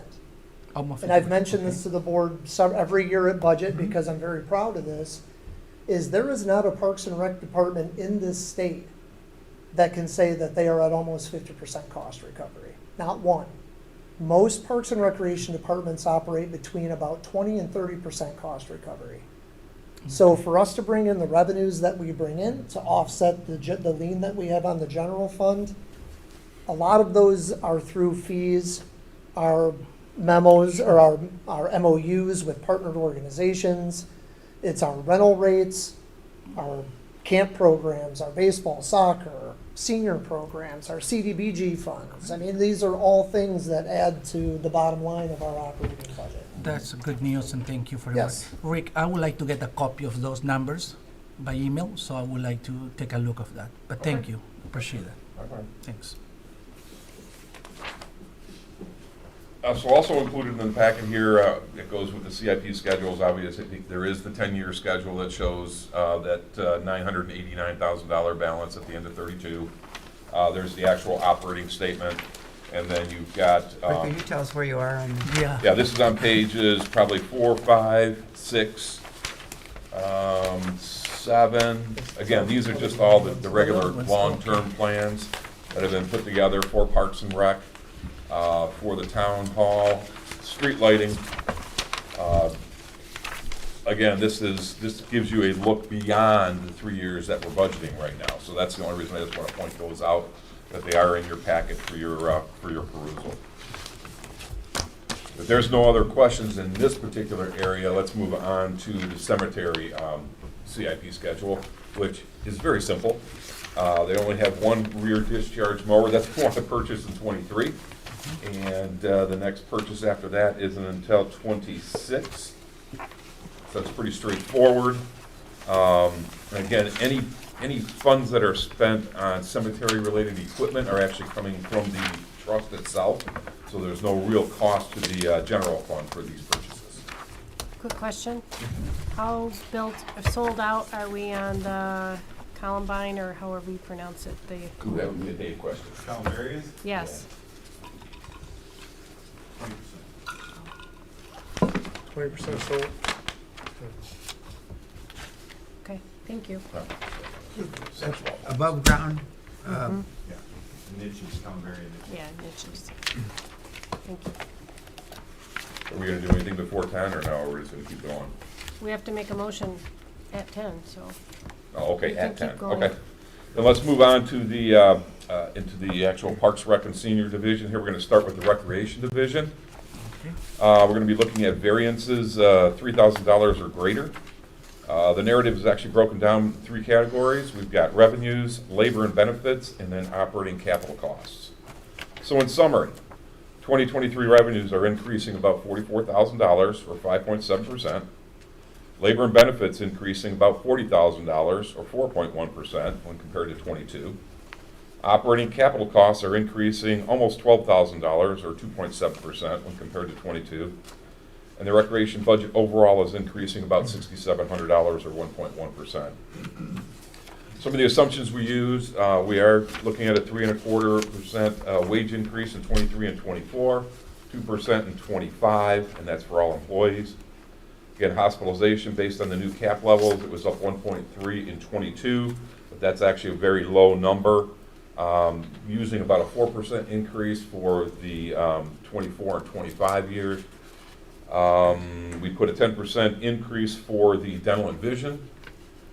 Life insurance, short-term and long-term disability, also expected to increase about 5% each year. And then we're expanding the summer camp program, which you did mention. So moving into revenues, on the increase side, we have fees for adult softball projected to increase about $8,400 or 38.2%, and that's due to an increase in draft and rental league participation. Fees, special events, projected to increase $5,900 or 7.1%. That's due to an increase in new programs, ticket sales, and revised Taste of Clarkston contract. Fees for soccer, projected to increase $12,000 or 11.2%. That's due to the incline of participation and the increase of registration fees. Fees for summer camps expected to increase $46,000 or 17.3%, and that's due to registration fee increases and adding additional camp ages at Baycourt Park. Fees for swim classes projected to increase $4,000 or 21.1% due to increased participation in the program. And there's one other revenue account out there that's less than $3,000, that's increasing the revenue budget by $1,000. On the decrease side, we have sales for the recreation guide projected to decrease $6,100 or 16.9%. That's basically just due to budgeting too much in the past for the past 3 years and bringing the budget down closer to actual. Fees, youth baseball projected to decrease $10,000 or 9.1%. That's due to registration numbers not being realized in each of the 3 preceding years. Fees for tournaments will decrease $17,000 or 100%, and that's just simply due to the cancellation of the USA Northern National Tournament. And there's one other revenue account, less than $3,000, that's decreasing the revenue budget by $100. Moving on to labor and benefits, significant increases here. Wages, full-time, projected to increase about $6,100 or 1.6%. A couple different things going on here. We have annual pay step increases. We have an increase in vacation payout, an increase to the year-end accrual. And then we have personnel changes with new employees coming in less than employees that have left the township that are actually causing a reduction in that overall increase. Wages at part-time summer camps projected to increase $43,000 or 31.4% due to adding camps at Baycourt Park. Wages for part-time recreation admin is projected to increase $3,300 or 9.8%, and that's due to wage increases for performance and employee retention. Wages, part-time Deer Lake Beach lifeguard projected to increase $3,500 or 7.3%. That's again due to wage increases, making the positions more attractive in a competitive job market.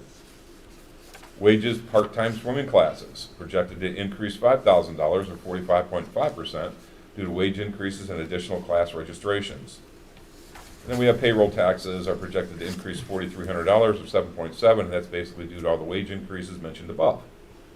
There are 5 other labor and benefit items, all less than $3,000, that are increasing the labor benefit budget by $4,100.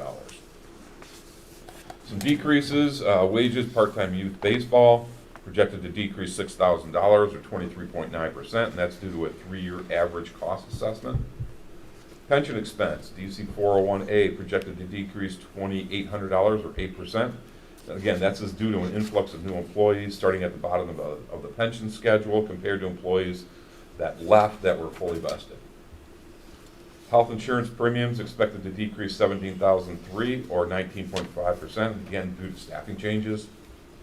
And there are 4 other labor and benefit items, all less than $3,000, that are reducing the budget by about $3,800. Excuse me, Rick, will anybody offer a motion to extend the meeting?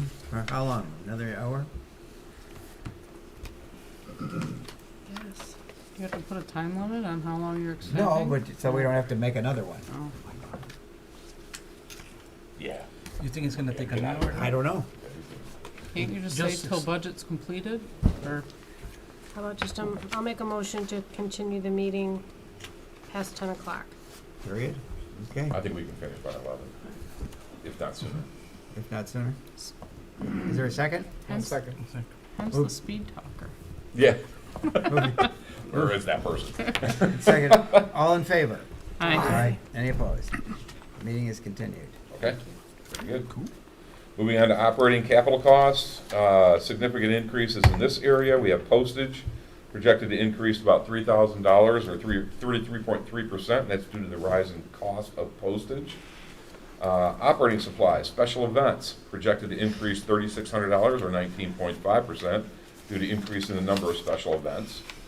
Contractual services special events projected to increase $6,600 or 11.1%.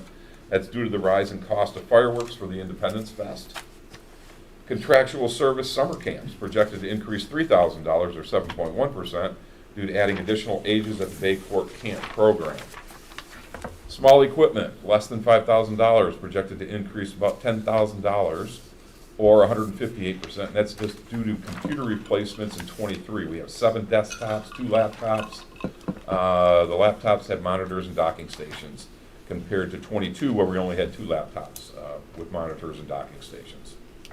Then there are, I know it sounds like a big number, but they're all just small increases. There are 15 other expenditure items, all less than $3,000, that are increasing the budget by about $8,200. Significant decreases, contractual services tournaments projected to decrease 4,000 or 100% due to the cancellation of the USA National or Northern National Tournament. Professional development, rec admin projected to decrease 11,008 or 50.5% due to less participants attending NRPA conference in 23. And then there are 7 other expenditure items, all less than 4,000, that are reducing the budget by 71. I thought we raised that to 3,000, but that's okay. That are reducing the budget by about $7,100. Then there are items that could impact this budget during 23 that are not budgeted. They include basically major COVID-19 outbreak or a shutdown again, unexpected attendance changes, major staffing changes, like health issues, resignations, major equipment breakdowns, major weather issues during the 4th of July event, Brady Lodge rentals and the operation of it, and adding events and programs. Any questions on the recreation budget? Nope. Moving on to the Parks Division. Again, we're looking at variances over $3,000. In summary, the revenues are decreasing $797,000 or 84.8%. Labor and benefits are increasing $20,600 or 3.5% when compared to 22. Operating and capital costs decreasing $786,000 or 72.1% when compared to 22. And the parks budget overall is increasing about $31,000 or 4.2%. Assumptions, I'm not going to run through them because they're the same as what I mentioned under recreation. So moving on to revenues. There's really no significant revenue increases, but there are 2 other revenue accounts, both less than $3,000, that are increasing the revenue budget by about $3,000. On the decrease side, it's the other federal grants, the ARPA money, is projected to decrease $800,000 or 100%. Keep in mind, the ARPA funds have not been really budgeted again, as we don't know how much we're going to be spending this year. So the ARPA funds will be treated pretty much the same way as any other project at this point. Once we get the year complete, we know exactly what we spent. We'll come to the board with a budget amendment to pull those funds forward into 2023, whatever's left over. Moving on to labor and benefits. Significant increases. Wages full-time projected to increase about $3,000 or 1.2%. Again, it's a mix of things here. We have annual pay and step increases, vacation payouts, and year-end accruals. There was also a personnel change in the parks area too. A new employee coming in less than the employee that left, so that reduced the number by $13,000. Quick question, do you, or maybe it's in here farther in, do you have anticipation of any retirements with buyouts? Not that I'm aware of. Okay. Okay. Do we have some people working from home currently? And in the Parks Division? Any right now? Well, in the parks work. I don't believe anybody works from home. No, right? Any person work? Okay. Okay, wages, part-time Bay Court General projected to increase $17,000 or 40.1%, and that's due to the increased volume of Brady Lodge rentals, pay increases, and returning to post-COVID staffing levels. Then there are 8 other labor benefit items, all less than $3,000, that are increasing the budget by about $5,400. On the decrease side, we have retiree health care, OPEB, projected to decrease about $4,600 or 26.3%. That's due to the latest projection based on the amounts paid. And then there's one other labor and benefit item that's less than $3,000. It's reducing the budget by $765. Operating capital costs. Increases. Operating supplies, spray park, projected to increase $6,500 or 185%. Due to the rise of amenity usage and chemical/filter cost increases. Operating supplies, Clinton Wood General, projected to increase $3,000 or 18.1% due to the inflation of general supplies. Heat at Clinton Wood Park, projected to increase $3,000 or 25% due to the rise in the cost of propane. Building and grounds maintenance at Clinton Wood, projected to increase about $4,900 or 30.6%. Due to replacing a drinking fountain and athletic field sprinkler heads in 2023. Small equipment, less than $5,000, is projected to increase $3,300 or 100% due to replacing 2 desktop computers in 23 compared to no replacements in 22. Small equipment at Clinton Wood, projected to increase $3,300 or 100% due to budgeting for small maintenance equipment compared to nothing in '22. Note, $5,000 was budgeted in '22 for a new striping machine, but because the total cost came in higher, $6,052, that was basically moved to the equipment account. That's why we have such a large variance there. There are 16 other expenditure items, all less than $3,000, that are increasing the budget by about $15,000. Significant decreases. Contractual services, park admin, will decrease $7,000, about $7,100, or 28.4%. And that's due to the removal of the Parks and Rec master plan costs that occurred in '22. Small equipment bay corp projected to decrease $4,400, or 73.3%, due to a new floor scrubber for Brady Lodge and major repairs extending the life of an X-Mark mower done in '22 compared to small maintenance equipment budgeted in '23. Equipment $5,000 and greater projected to decrease $6,060, or 100%. And again, that's due to the new striping machine purchased in '22 that will not recur in '23. Equipment $5,000 and greater for ARPA projected to decrease the $800,000, or 100%. And again, it's the same thing. Once we understand what's happened, we'll come forward and pull any remaining funds forward into '23. Then there's 7 other expenditure items, all less than $3,000, that are reducing the budget by about $8,400. We have some similar things that could impact this budget compared to recreation. We have the major COVID-19 outbreak or a shutdown. We have building repairs, increased fuel or utility costs. Attendance and purchase estimates could fluctuate for aquatic, spray park, and rentals, and storm damage. And that's it for parks. Any questions on that particular budget? Then moving on to the senior division. On the summary side, revenues decreasing $43,000, or 8.4%. Labor and benefits increasing $26,000, or 4.9% when compared to '22.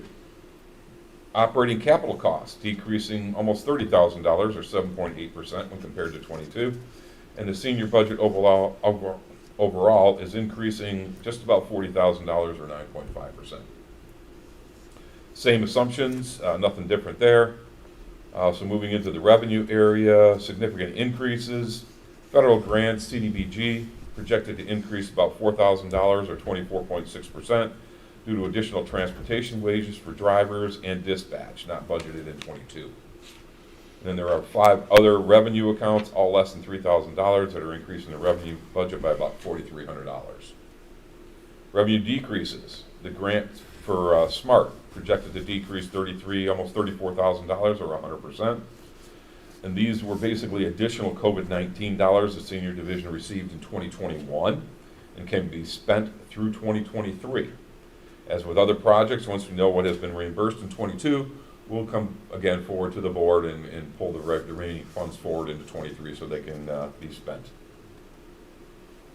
Fees, senior rentals projected to decrease $7,000, or 25.9%, due to a realistic 3-year average of facility rentals. Fees, senior transportation projected to decrease $3,000, or 7%, due to overestimating fee revenue in past budgets. Donations, contributions from friends projected to decrease $5,000, or 100%, due to the Friends of the Senior Center paying out the chore program contractor directly. I don't know if you want to address that or not, because I don't know if anybody knows what that is. Chore program was a program that we, the Friends would donate the money to the senior centers so we could get people's driveways plowed. But they all use the same contractor. They would call them, send them out to seniors' driveways or whatever. The Friends have decided instead of going through us, it just makes it cleaner if they just pay the contractor directly and take us out of the mix. So that's why that, it never went more than $5,000, so. Then there are 2 other revenue items, both less than $3,000, that are reducing the revenue budget by $2,300. Moving on to labor and benefits, significant increases. Wages full-time projected to increase about $28,000, or 11.1%. That's due to the following. We had the annual pay step increases, which were about $8,000. You had an increase to vacation pay and the year-end accrual. but there were 4 promotions and related wage increases that were about $19,000. Pension expense, DC 401A, projected to increase almost $3,500 or 15.7%. Again, that's due to the annual increases and promotions mentioned above. There are 7 other labor and benefit items, all less than $3,000, that are increasing the budget by about $8,300. Labor and benefit decreases, wages, part-time, senior, special activities, is projected to decrease $6,000 or 40%. That's due to a change in staff responsibilities. And then there are 4 other labor benefit items, all less than $3,000, that are reducing the budget by about $7,000. Moving on to operating capital costs. There are no significant increases. There are 14 other expenditure items, again, all less than $3,000, that are increasing the budget by about $11,500. On the decrease side, operating supplies, senior special activities, projected to decrease $4,400 or 22.9%. That's due to over budgeting on a 3-year average. Equipment, $5,000 or greater for the COVID-19 line, projected to decrease $33,963 or 100%. Again, this is that SMART grant. So again, we'll see what they've actually spent this year, and then we'll pull the remaining funds into 23 with a budget amendment early in 23.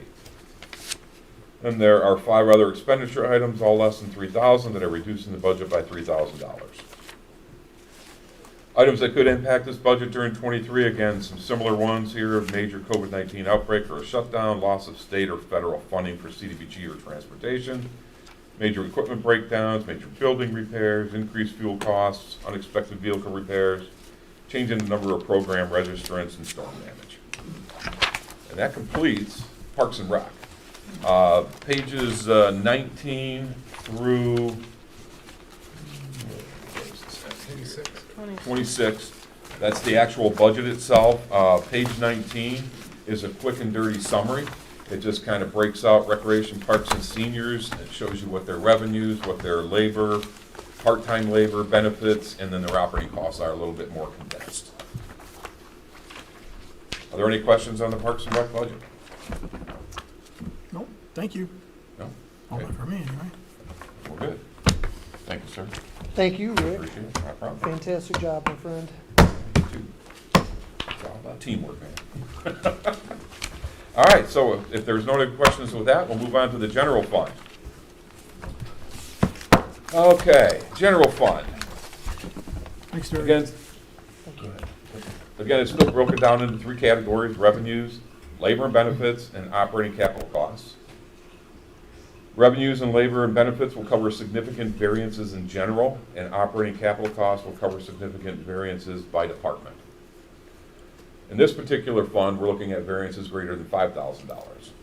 So, in summary, revenues are increasing about $331,000 or 4.1%, going from about $8.157 million to $8.488 million. The labor and benefits are increased about $184,000 or 6.5%, and that's taking it from $2.8 million up to about $3 million. Operating capital costs are decreasing $270,000 or 4%, taking it from $6,672,000 down to $6,402,000 rounded, for a net planned deficit or decrease to fund balance of $908,246, which is $417,000 better than the 22 amended budget that we put out. Keep in mind, included in the planned deficit, that $900,000 number that's out there, we have $400,000 in there to fund the capital improvement plan we talked about earlier. There's $612,000 in there for the Walden Road paving project, and $250,000 in there for the Walden Center Drive intersection. What's the 612? The 612 is the second payment of for the Walden Road paving project. Yeah, we were committed for like 1.2 million. We did 612 this year. Not a new project. It's not, well, it's one that's been in the works for a couple The years roundabout now. and paving the dirt part, right? Paving the Yep, dirt. exactly. That was all delayed because they were supposed to happen this year. It was, Late but this delayed year. to And, but now, according to Mr. Nocho, he said that whole project should complete 100% next year. So, that's a good thing. Yeah. But again, if you take all of those things out of it, we're actually in the black. So those were all planned spends. The board knows all about those things. They knew what they were gonna do to our fund balance. So shouldn't be a surprise to anybody. Assumptions, a lot of these are the same as far as the wage increases, hospitalization, life insurance. But I'll go into some of these other ones. Number of elections budgeted, obviously 1 in 23, 3 of them in 24, and back down to 1 in 25. We're continuing to fight against Phragmites, continuing to fund gravel projects due to continued erosion of gravel roads around the township, continuing to fund the township newsletter, continue upgrading township security, continue funding the capital improvement plan at $300,000. Which is $200,000 normal, $100,000 additional for 3 years, starting in '22. And then we have additional contributions of $100,000 in '23, $150,000 in '24, and $250,000 in '25. Provide funding for the Walden Road paving project, and then transfer funds to CIA fund for the Walden Center Drive intersection signal project, which is that'll be the second of two transfers. So moving on to revenue, significant increases. Property taxes projected to increase almost 76.5 or 4.4%. And that's due to an increase in tax value offset in part by a Headley reduction. We have special assessment maintenance projected to increase $25,000 or 24%. That's due to new contracts and SAD agreements for Thindara 1 and 2. The Metro Act annual right-of-way pavements are projected to increase about $7,600 or 32% due to budgeting too low in '22. The budget for '23 is based on what was actually received in '21. State shared revenue, constitutional, this is the nice pickup here, is projected to increase $600,000 or 18.8% based on the latest projections from the state. Fees in the building department admin projected to increase about $4,000 or 25% due to this. Again, this is basically looking at history and what have we done. In 2020, we brought in $22,000. 21, $19,000, and in 22, we're already at $17,000. So the increase, I feel, is justified based on those numbers. Sales, cemetery miscellaneous, projected to increase $4,500 or 450%. And this is basically due to not properly budgeting for this line item. This line item basically includes your tent and chairs, Saturday and Sunday and holiday fees. And for whatever reason, we've just never really budgeted. We budgeted a small amount there, but the number always just gets blown up. And it's just like, well, why did that happen? It's because of these things that we weren't considering. So we basically put the budget up to where it should be. Reimbursements projected to increase $25,000 or 100%, and that's due to budgeting for an election reimbursement in '23. Other revenue, Oakland County Sheriff's Department admin fee projected to increase $10,000 or 15.4%. That's due to additional coverage by the Oakland County Sheriff's Department at the DTE concerts. What's DTE? Yeah, I know. It should be Pine Knob. I know. I should have changed it. Transfers from Lakeview is projected to increase $11,000 or 366%, and that's again due to the new mower in '23 versus just a shelter repainting in '22. Transfers from CIA projected to increase $85,000 or 28.3%, and that's due to more funds available to transfer due to the increased TIF revenues that are coming in. So we're able to pull more money out of that fund to reimburse the general fund for the money that the general fund is basically fronting to make the principal and interest payments on the Sashabaw road extension bond that we took out.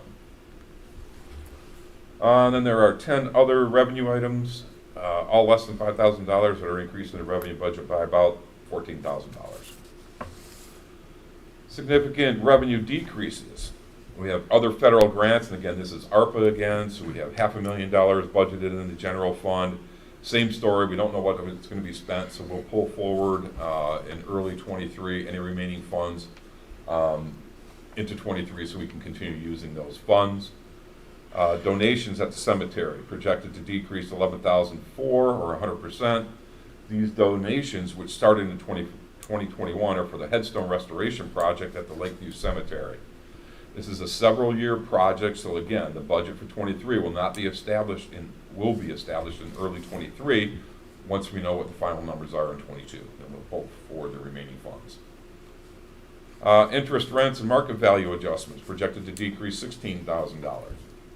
That's primarily due to less funds to invest and reduced interest rates due to the current economic conditions. Reimbursement insurance, I know you might want to have something to say about that, Paul, but I didn't know what else to put in there at this point. So, reimbursement insurance projected to decrease $5,000 or 33% due to budgeting too much in recent years. Then there are 3 other revenue items, all less than $5,000, that are reducing the revenue budget by $3,400. Moving on to labor and benefits. So there's basically a schedule summarizing labor and benefits that shows that labor, which includes payroll taxes, is increasing about $132,000 or 6%, and benefits, which includes your health, life, retirement, HCSP, workers' comp, short and long-term disability, those are increasing almost $52,000 or 8.8%. So items of significance are explained below by department. So supervisor's department projected to increase about $8,300 or 3.7%. It's due to several increases. Annual wage increases of 3.25 to 3.5 for all employees. There was a salary bump for myself. Annually elected increase of 2%. And then payroll taxes due to annual increases. Clerk's department projected to increase about $74,000 or 17%. Again, that's due to annual wage increases of that 3.25 to 3.5 for employees. There was a salary bump for the finance director. Annual election increase, or elected increase of 2%. And then 75% of the admin department's A wage comes back into the clerk's department in odd years. So it bumps that up. So that was 25%. Additional for retirement payoff for one employee in 2023. We have new part-time employee for scanning into on-base. And then payroll taxes due to the shift in department A's wage to clerk plus salary increases mentioned above.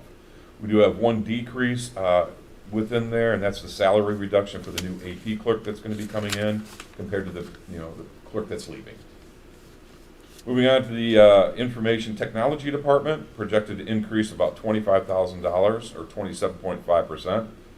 Again, due to increases, so we have the annualized salary for the director who started in March 1st of 21, so that's been annualized because we didn't put the full budget out there this year. There was an annual wage increase of 3.5, and there was also a salary bump. Vacation payout, not budgeted in 22, and then payroll taxes, again, due to the increases I just mentioned. Treasurer's department projected to increase $8,400 or 3.7%. Again, we have annual wage increases of 3.25 for employees, the annual elected increase of 2%, and then payroll taxes that follow all that. Assessing department projected to increase $21,000 or 5.2%. Again, due to annual wage increases of 3.25 to 3.5%. Promotion from appraiser 2 plus to appraiser 3 for one employee. Assistant director of assessing wage bump approved in 22. And then there were payroll taxes, again, that followed all of those increases. Elections department projected to decrease $101,000 or 66.8%. And that's, again, just due to everything shifting back over to the clerk's department because it's in a non-election year. So obviously you have 25% of the administrative wage compared to 75% in 22. Decreased PT, part-time and overtime wages based on one election compared to 3. And then decreased payroll taxes. Human Resources Department projected to increase $32,000 or 41%. And again, that's due to annual wage increases, salary adjustment due to the new HR director. We have a new PT employee to help process employee information and scan documents into OnBase. And then obviously payroll tax increases due to those increases. Building Department projected to increase about $43,000 or 14%. Again, we have the annualized salary of the director and the full-time inspector, who both started early this year. So those salaries will be annualized. They have increases as well, 3.25 to 3.5%. There was a salary bump for the building director.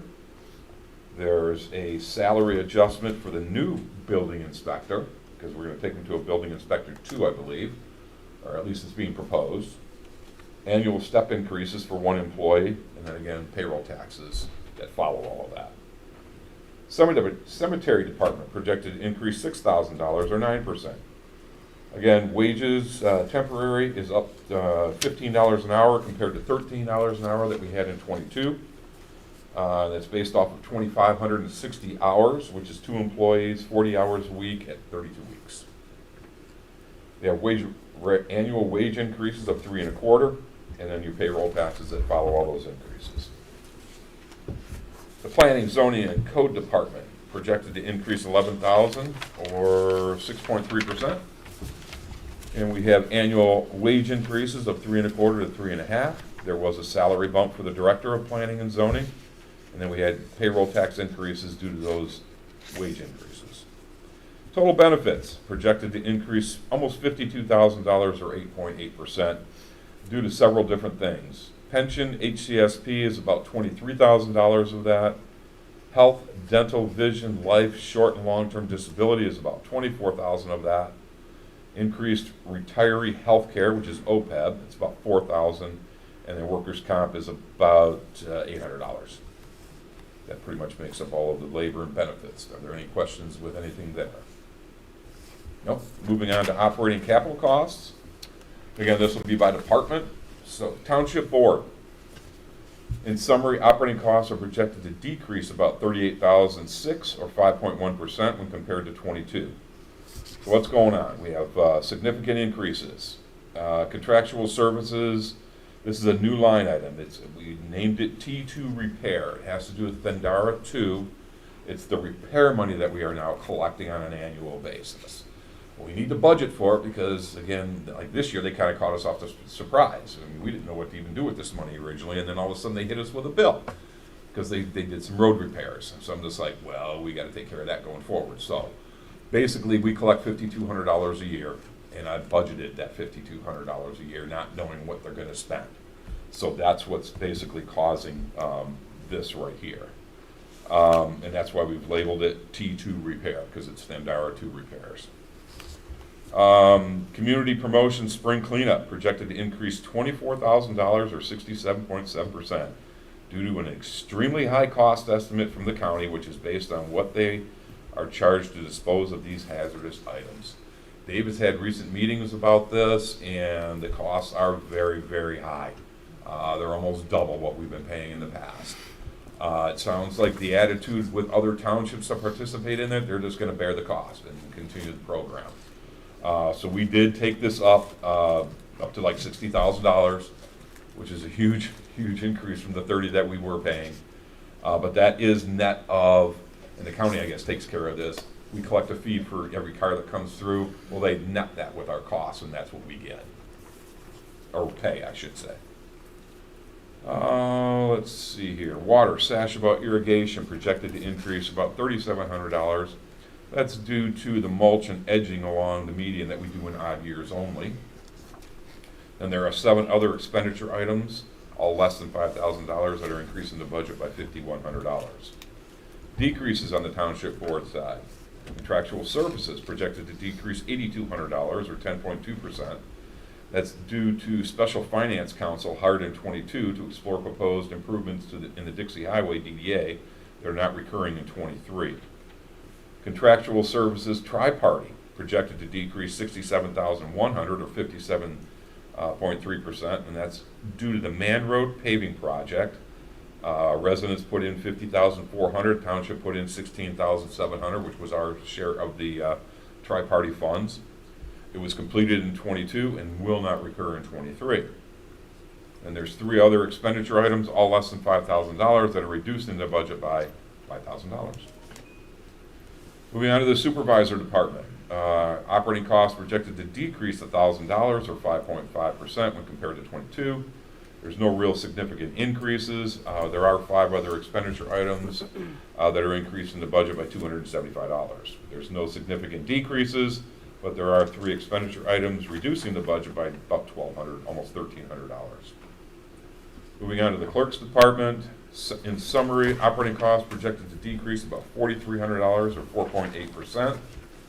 There are no significant increases, but there are 5 expenditure items, all less than $5,000, that are increasing the budget by about $4,200.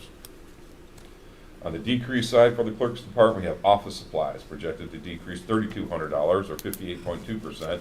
That's due to new chairs that we budgeted in 2022, offset by a new chair budgeted for the clerk in 23. Contractual services projected to decrease almost $5,000 or 19.6% due to the OPEB actuarial study budgeted in even years. Then there's two other expenditure items, both less than $5,000, that are reducing the budget by $400. Data processing, or the information technology department. Operating capital costs are projected to decrease $102,000 or 23% when compared to 22. So, on the increase side, contractual services projected to increase $14,000 or 216%. This is due to budgeting for ransomware, which was $11,000, at double what was paid in 22, paid $5,005, and it's due to increasing threats from hackers and additional IT support for the server migration, which was $10,000. Contractual services website development projected to increase $10,000 or 100% due to the rollout of the new website. Computer services projected to increase $6,500 or 571% due to the installation of a web application firewall, $7,000 to project a newly revamped website. Professional development projected to increase $9,500 or 380% due to the annual security conference to be attended by the department director.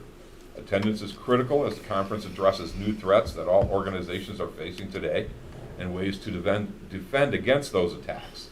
It also counts towards continuing education each year. Small equipment projected to increase $60,000 or 1,400% due to the following. We have $50,000 budgeted for security upgrades at Town Hall, including new e-cards and scanners, physical key control, card access doors for select offices, door blockers, and security cameras, and related software for investigating suspicious activities. We have $15,000 for switches that are at capacity, and the above are offset by a laptop, $3,500 purchased for the IT director, and a portable AC unit for emergency cooling that will not recur in 23. There's software upgrades projected to increase $40,000 or 662%, primarily due to Barracuda email security software, which was $30,000, along with patching, ticketing, security, and auditing software, $15,000, offset by an inferior firewall upgrade that we had budgeted in 22. We only had $4,000 budgeted.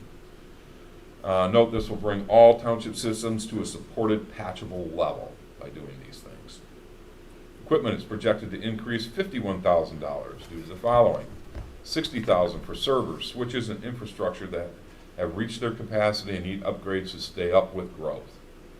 And then the above is offset by an AC unit for the server room, almost $9,000, that is not expected to recur in 23. There are 6 other expenditure items, all less than $5,000, that are increasing the budget by $11,000. Significant decreases to this department. Equipment, ARPA, again, $300,000 was put out there. I think a good chunk of that's going to be spent this year, so there may not be very much, if any, to be pulled forward next year.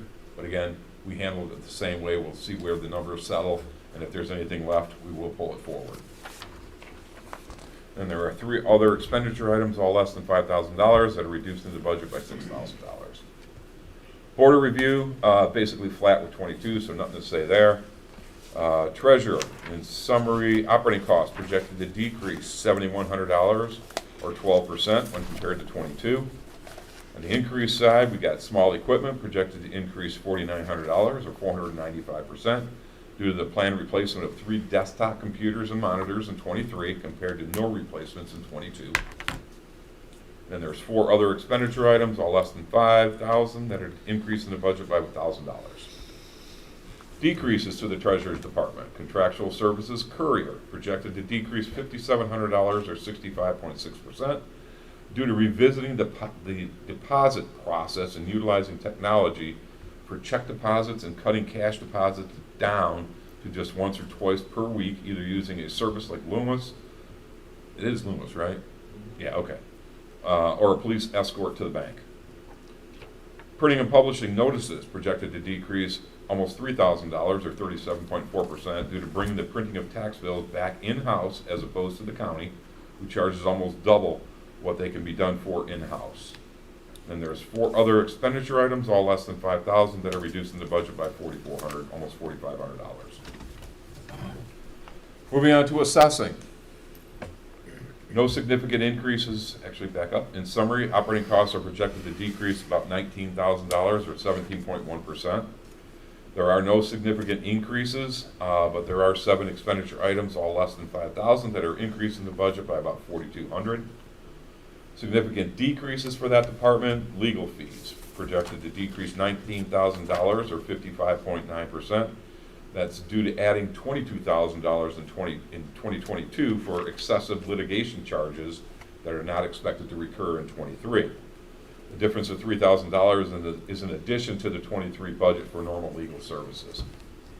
Then there are 3 other expenditure items, all less than $5,000, that are reducing the budget by $4,300. Elections. In summary, operating capital costs projected to decrease $64,000 or 35.6%. Significant increases. Equipment repairs and maintenance projected to increase almost $17,000 or 383%. That's due to purchasing a 5-year maintenance package for the Verity system. It was $106,000. We thought we could expense all of this in '21, but they wouldn't let us do it. So we had to pull it off, put it on the balance sheet, and then we have to write it off over 5 years. So, and it's roughly $16,000, $17,000, $20,000, something like that a year. It explains all of that. Offsetting it was an increase, $4,200 budgeted in '22 for the Art Verity software upgrade that was never used. Small equipment projected to increase $32,000 or 862% due to replacement of 16 laptops for the precincts compared to only 1 in '22. And there's 1 other expenditure item, less than $5,000, that's increasing the budget by $260. Significant decreases. Postage projected to decrease $17,000 or 66.7%, and it's basically just due to budgeting for 1 election in '23 compared to 3 in '22. And that's pretty much the same thing for all of these other reductions. Contractual services for the same reason. Contractual services, election workers, same reason, 1 election versus 3.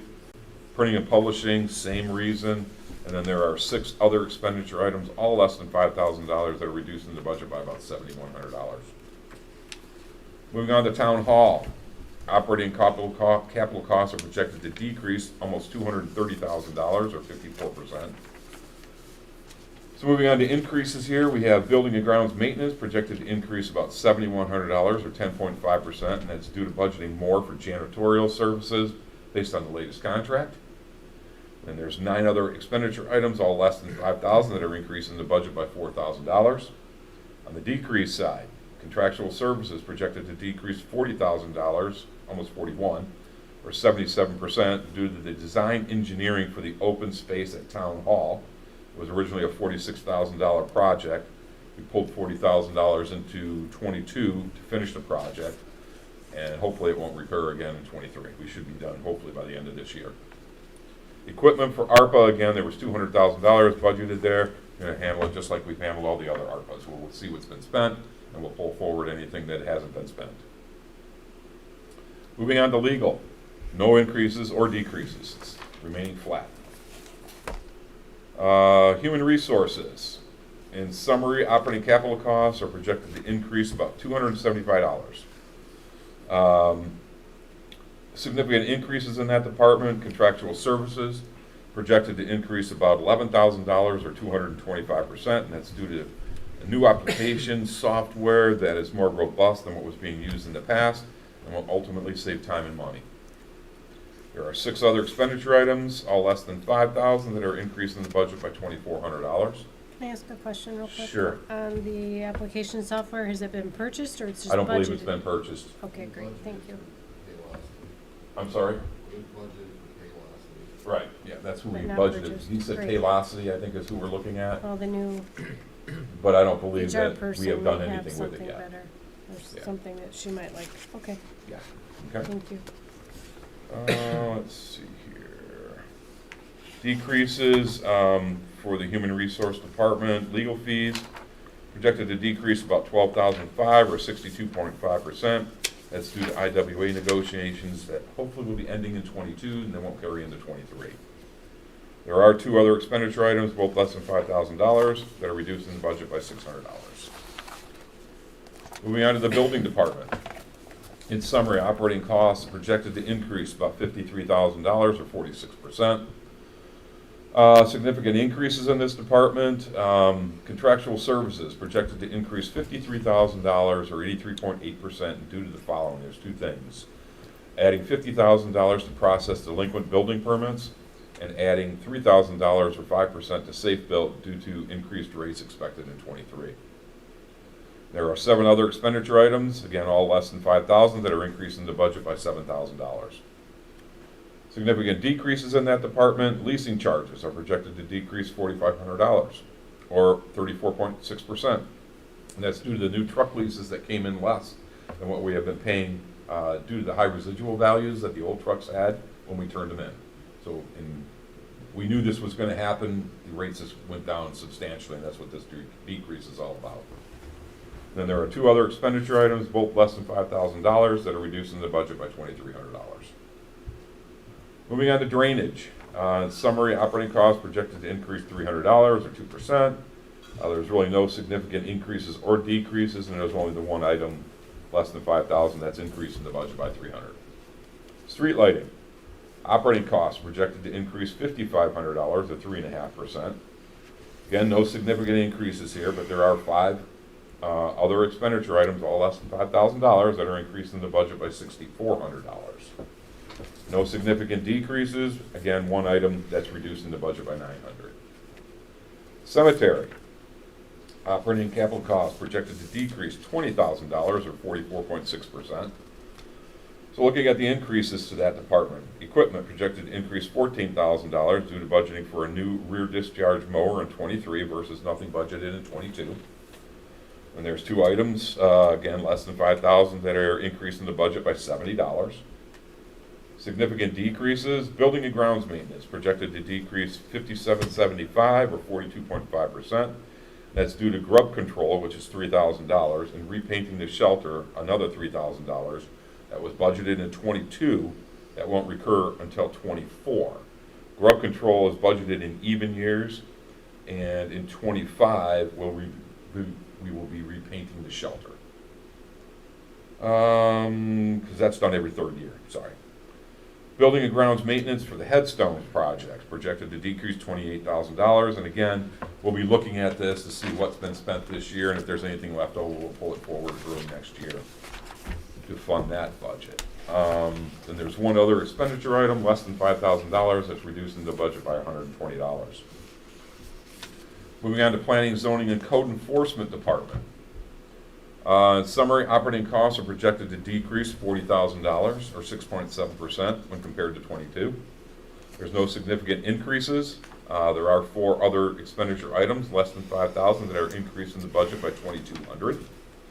And on the decrease side, contractual services projected to decrease $40,000 or 56%. And that's due to adding the $40,000 to update the township master plan in '22. That's not expected to recur in '23. And they also have 3 other items, less than $5,000, that are reducing the budget by about $2,700. Last but not least, operating transfers out. Operating transfers are currently projected to increase about $202,000 or 6%. So the increase side, transfer to Parks and Rec, projected to increase about almost $80,000 or 4.5%, and that's primarily due to annual wage and step increases and reduced revenues from certain programs. Transfer to Independence TV projected to increase almost $28,000 or 38%, primarily due to higher wages and benefits for the new manager compared to the previous manager. Transfer to capital projects projected to increase $97,000 or 10.6% due to the following. We had the additional $100,000 to the general fund contribution through '24 and use. Yep, that's basically it. That was primarily the $100,000 right there. There are no significant decreases, and there's one other item that's reducing the budget by And that is it for the general fund. All the other pages, starting on page 36, is the actual budget itself by department. Page 36 is a condensed department summary, so if you wanted to see just the labor piece of it, page 36 is what you want to look at. Other than that, are there any other questions regarding these budgets? Told you I'd be done with that. Nice job. Oh, that's it. Thank you, Rick, very nice. So Yeah, no doubt. do you have another presentation like for DPW or anything? Yeah, that'll be in 2 weeks. That'll be the next meeting. Okay. Yeah, it'll cover those two plus the Sashua Drain Fund as well. Okay. Okay. Sounds good. Yeah, and then we're gonna have to have, I am gonna have to come back for a few changes. Obviously, we had I should say obviously, there was a salary bump in the fire department for the chief. And so we gotta come back and let you know about that.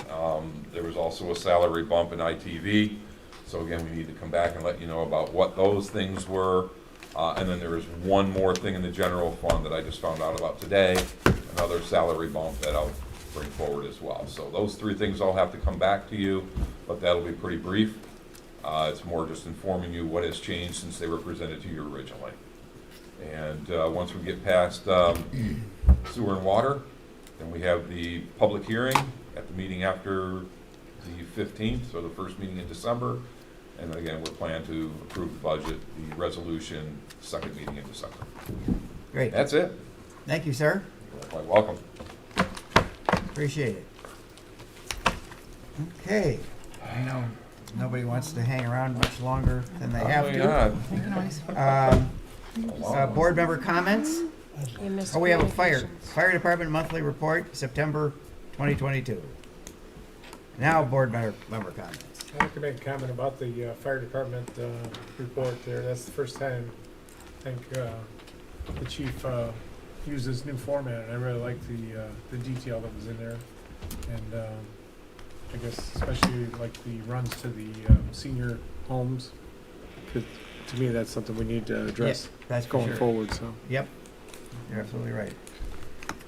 So thank the chief for good report. I like the new format. So. Public comments? Yeah.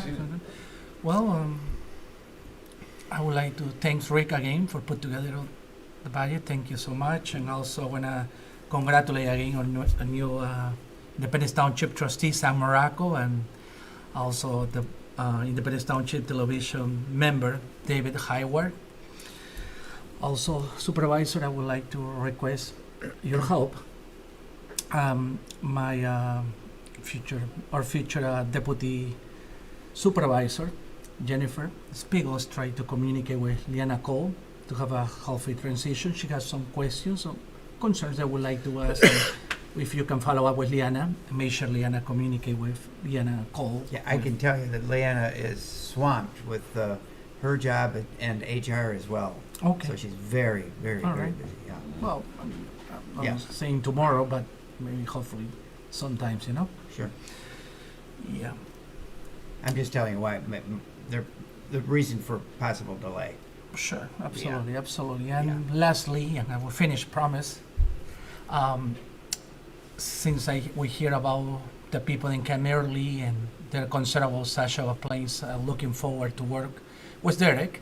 It's going to be my top priority to make sure that the park is going to be in good shape for next spring. So I'm going to work together on that, Derek. Okay, thank you. Anybody else?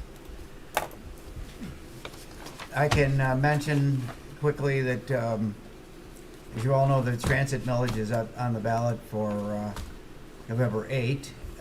And Derek and Jennifer and I have been in discussion with the county about a potential plan for Independence, Springfield, Clarkston.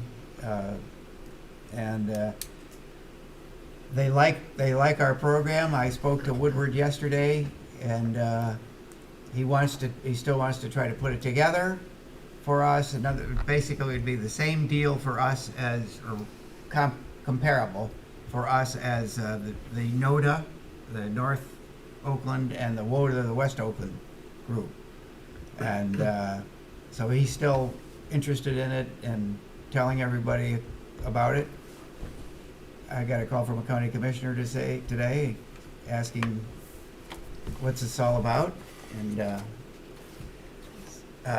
hopefully it'll work out. It's almost impossible to get any commitment from the Board of Commissioners at this point, so it's whatever happens. It may come together after the thing passes, if it passes. If it fails, if the vote fails, it'll evaporate. But and we really don't know what's going to happen. The likelihood is that it'll pass, though. Carrie. Just want to remind everyone, after the talk of the transit millage, that Election Day is Tuesday. Polls are open at 7, close at 8 o'clock, and turn in your absentee ballot. Lots of important proposals to be voting on, as well as candidates. We have a 2-page ballot, so make sure that you vote both pages. That's all. Okay. Yes. Leslie, who's the county commissioner that you spoke with, you says? Bob Hoffman. Bob Hoffman, okay. Yeah. He's kind of elation lately? Or he's going to be late? You have open communication with him lately? Just because I want to follow up, you know? Yeah, he was here, as you probably remember. Yeah, I remember. As for that transit workshop, roundtable. Okay, Yeah. good to know. Thank you. Right. All right. Is there? Adjourn. What, Terry, want to continue for 1 more hour? I mean, Yeah, right. oh, All right. Moved and seconded. All in favor of adjournment? Aye. Any opposed? Thank you. I was thinking Terry was asking for continue.